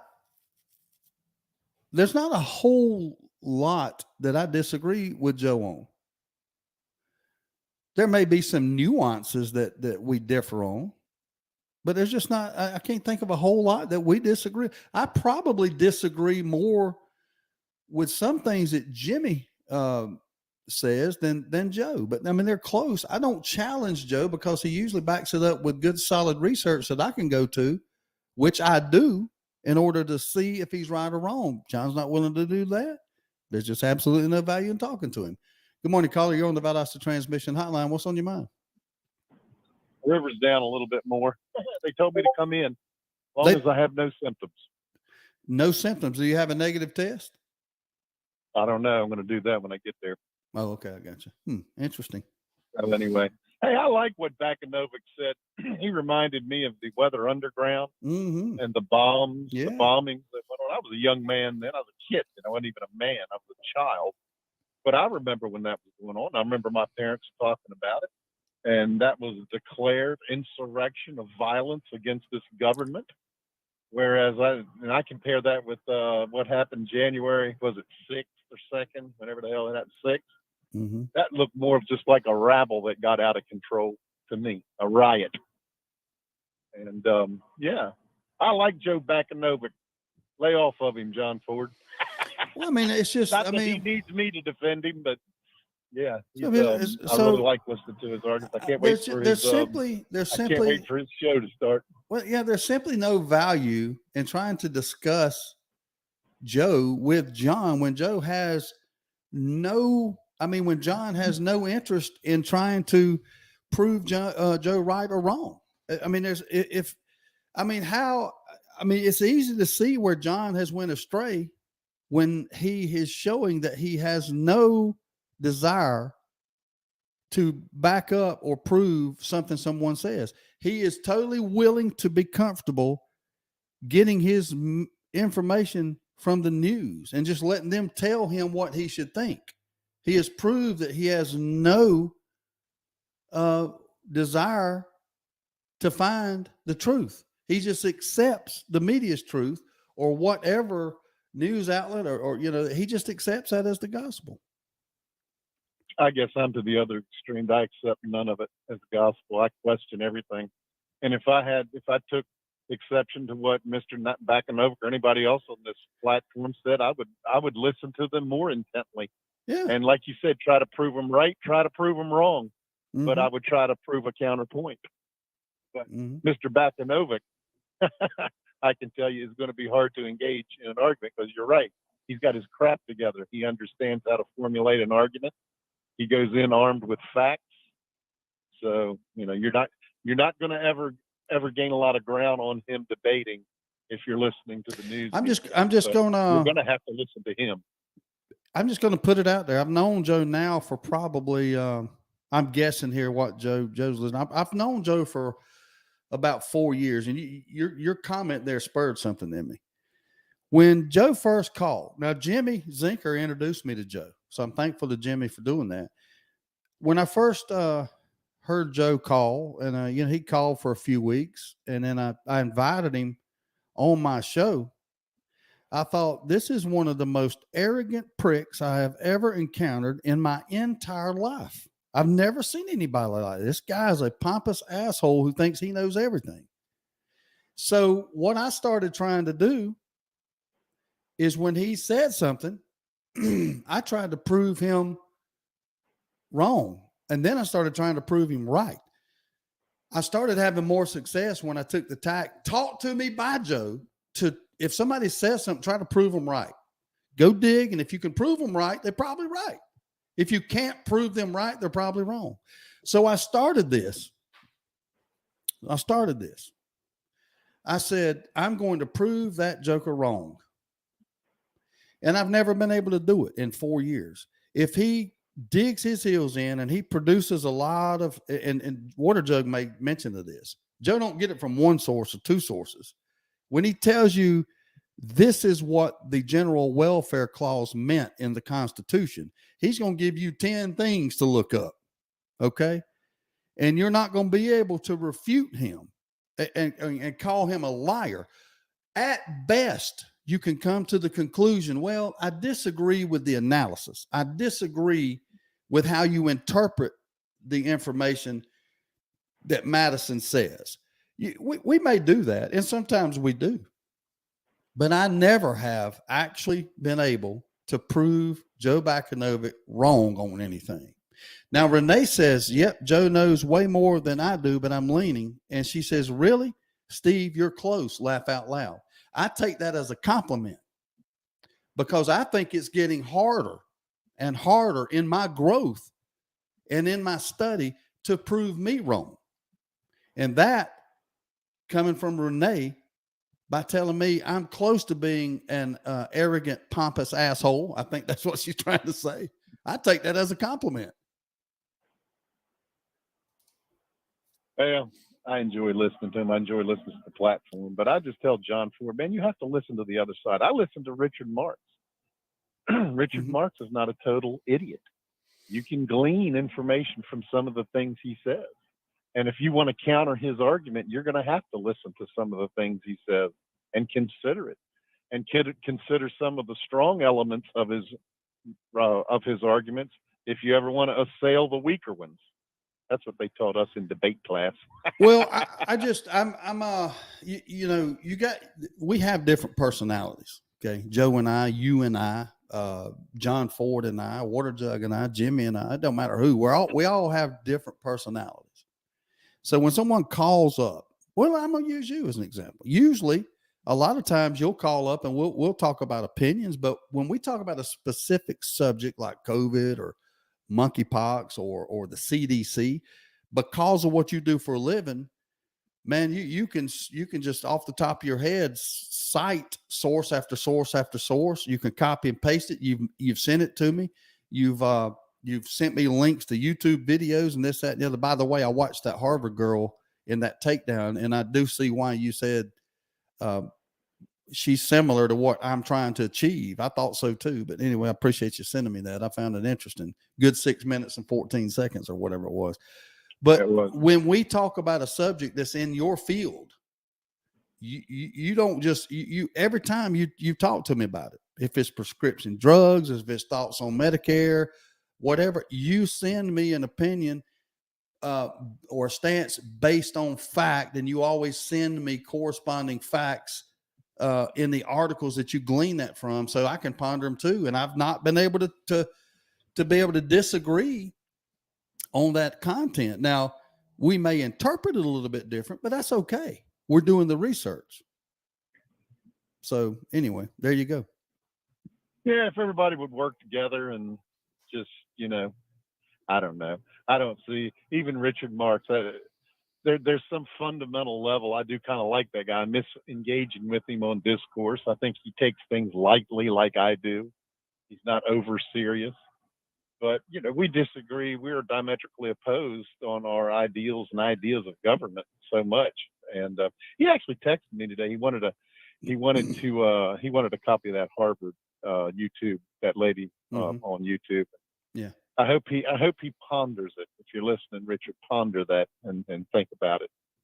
Yeah, people are asking why. You're proud of how the communists have infiltrated higher education, and if that's the result. And I want to know it now. That to me, that prompts a question. If that was the result and what they wanted to obtain, why? And I think probably now I would look to Jimmy Zinker, and he's already told us why. They got plans. Yeah. It all adds up. Yeah, it does. Good stuff. Good show this morning. I got to get back to driving, man. I'm really looking forward to Joe's show, and I'll keep tuning in. 10-4. Well, hey, keep us posted on your test and then your health, and make sure. Yeah, I'm fine. You know how many people I walk past every day in that hospital that's got that crap? Oh, I know. I just happen to know this one. 10-4. I'm sure it'll all be all right. See you, T-Rex. All right. All right. Bye-bye. 229-469-1417. Man, a good show today. Good, fast paced, a lot of good stuff. And I've been accused of yelling at people and yelling and this stuff, and I don't never yell at nobody, ever. Mary writes, Renee, you said it right the first time. Steve missed it. I ain't missed nothing, Mary. I don't never miss nothing. Don't you dare tell me I'm missing something. 229-469-1417. Really, really good show. I think so too, Abby. I appreciate you tuning in, and I appreciate the support that you give in your comments too. Y'all like, share, and comment on these videos and on these shows, and that's what helps us grow. We're growing by leaps and bounds. So, oh yeah. What was I going to say about Richard Marks' absence? Kevin wants to know. Or a lot of people say, hey, what's wrong with Richard? Is he sick? He's not calling in? And I couldn't tell you why he's not calling in. I suspect something happened that made him a bit nervous. When Larry sat in for me that day, and I think Larry said something about outing him and all that. So he's been a little shy of calling in. He hasn't called in since then. So I think he's a little bit nervous about calling in. I don't know why he would be if he is covering his tracks as well as he says. But at any rate, I don't know why he hadn't called in other than that, if he's still corresponding with T-Rex. Sherry Parham Brown, downtown Sherry Brown. She says, you make me laugh and I need it in the morning. This was a great show. Thank you, Sherry. I appreciate you listening. Tony Bennett says, definitely a rewatch. Yeah, it is. Chris Vick says, hey, Steve, they raid Trump house just like Clinton lie again, but they thought Trump stole Monica's dress. All right. Mary says, Chris, it wouldn't surprise me if that very thing happens, regardless of who designed it. There could be a possibility that Trump baited them in order to get more support. He's always had his finger on the pulse of America and played chess while everyone else was playing checkers. I can see that too. I can. Wade Staub is getting ready for his 5th surgery. Y'all have a great day, he says. Our prayers are with you, Wade, as you go in for that surgery. Hope everything goes well. We'll be praying for you, brother. Keep us posted on that. All right. What else is new? What else have I not went over anything? Well, I mean, really the only thing people wanted to really talk about was the raid. And it's a big thing. It is a big thing. It's question is, was it, we're so skeptical, right? The theories out there that it's designed to distract us. It's designed to go after Trump. Nobody really believes, at least on the right, nobody really believes that this was a just execution of the law. Nobody really believes that. Nobody really believes it. That's just where we're at. Olivia Newton-John, she passed away again. See, I wish I could play some music or something, man, I tell you what, I'm going to try this. I'm going to try this. You can't play copyrighted music, YouTube type music. I ain't going to do it. I was going to play it with my phone, but I don't know. Okay, let me just ask y'all this. If y'all wanted to hear an Olivia Newton-John song, what would you want to hear? I was going to pull up You're the One That I Want, which is the ending to Grease, and play that on my phone and see if we got around the copyright infringement things. I'm going to do it. You're the one that I want. I'm going to play it. And Renee says, I just saw T-Rex at the gas station. She doesn't. Larry says, don't do it. So I'm going to just have to not do it. Larry says, don't do it. So I'm not going to do it. Renee says he's all dressed in purple. Like, I don't know. Is he really dressed in purple? Or is that a joke and a reference to Barney the dinosaur? I got to know, Renee, is he literally dressed in purple? Now, Renee said that Daytona, I think she did say she was headed to the beach and she's going to detach and stay away from the news. And I hope, so he is wearing a purple shirt and tie. See, I had thought what had happened was that she was making a Barney the dinosaur and him being nicknamed T-Rex. I thought she was making that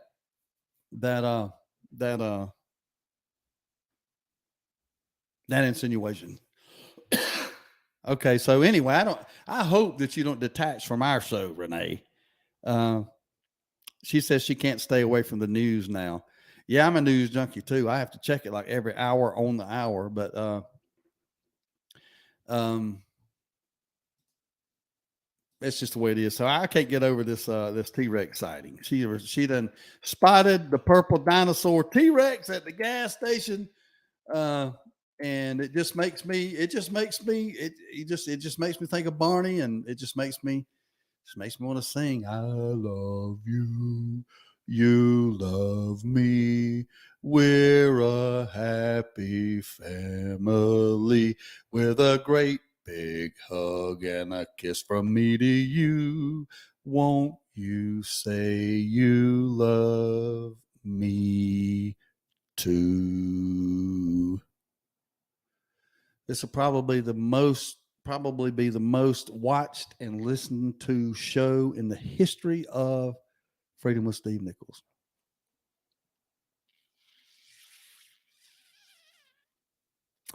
Larry says, for some reason, the call waiting option was turned on in the software.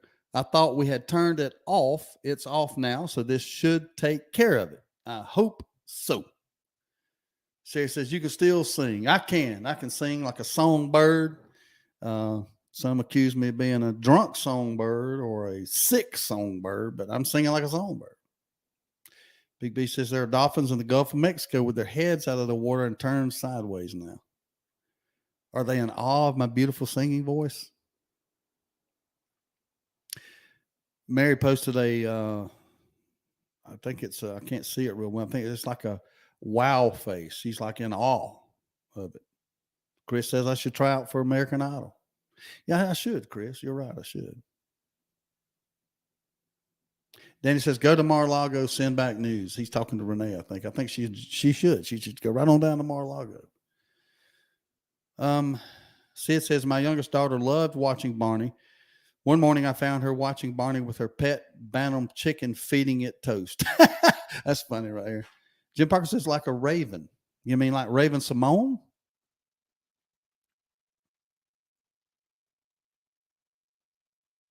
John Seffer says, you have such a famous singing voice.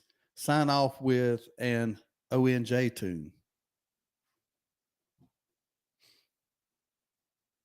Y'all want to hear more of my singing? Is that what you're trying to tell me? There are Trump supporters there, flags everywhere. Yeah, there's a big contingency out there in support of it.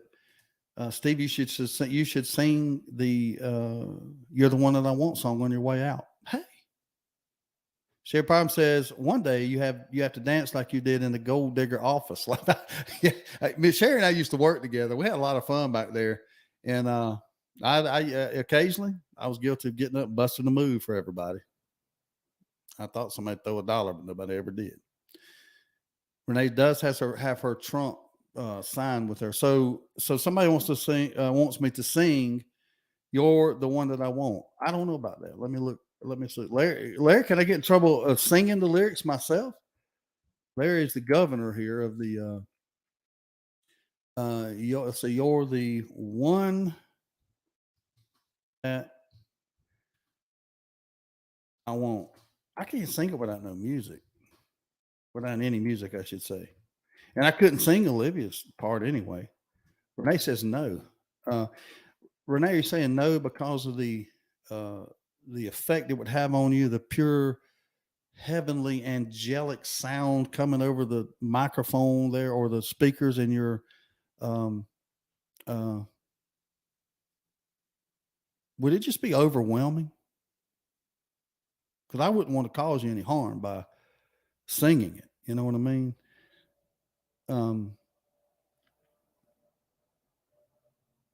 Larry says one thing for sure, your singing will never violate copyright. There's the radio police, Abby says. That is right. So I don't know if that's an insult or Renee says, no, I meant it. I don't think you can get me in trouble. Okay, well, if that's the case, then maybe I should try to bust it out here. I don't know. Maybe. What y'all think? I'm looking at the video. There's Danny and his Rydell High sweater. He's trying to clean up his act. David said, no, think of the kids. Yeah, no, man, it might overwhelm them. You're right. They may think they may not listen to any music ever again if they hear my voice. If they try to compare it to other singers like Adele or Michael Jackson or anybody like that, they'll say, man, they can't sing. We want Steve. I get it. Maybe I should think of the kids. I don't know. Larry told me not to do this. I'm defying his orders. Tell me about it, stud. Uh-oh. I feel it coming. I got chills. They're multiplying. And I'm losing control. 'Cause the power you're supplying, it's electrifying. All right, that's all you get. That's enough. Maybe they won't neuters. I'm probably under the 7-second mark, right? Sherry says my nerves are already shot. Steve, please call the FBI and tell them to raid Hillary Clinton's house to find the missing emails. I'm going to do that right when I get off air, Chris, and I'm sure they will listen to me. I have a sharp knife. Let me neuter you. Why would you do that, B? Are you saying that my voice needs to get higher? I don't know about y'all. I'm still working on that 8-track. We'll get it released sometime. All right. That's it for today. I appreciate you guys tuning in. Going to be a long, hot day. So y'all pray that everybody out there in the heat drinks plenty of water and stays cool, because this is the time of year. The dog days of summer are upon us. It is extremely hot out there. You got a lot of moisture in the ground from yesterday and the day before's rain in a lot of places, and that tends to make things just like a sauna out there. So y'all have a good day. Stay safe, stay hydrated, and y'all tell somebody about Jesus when you get the chance. You're listening to Freedom with Steve Nichols. Thank you for tuning in. Appreciate the support, and like, share, and comment on the video. Thank you so much. We'll see you tomorrow.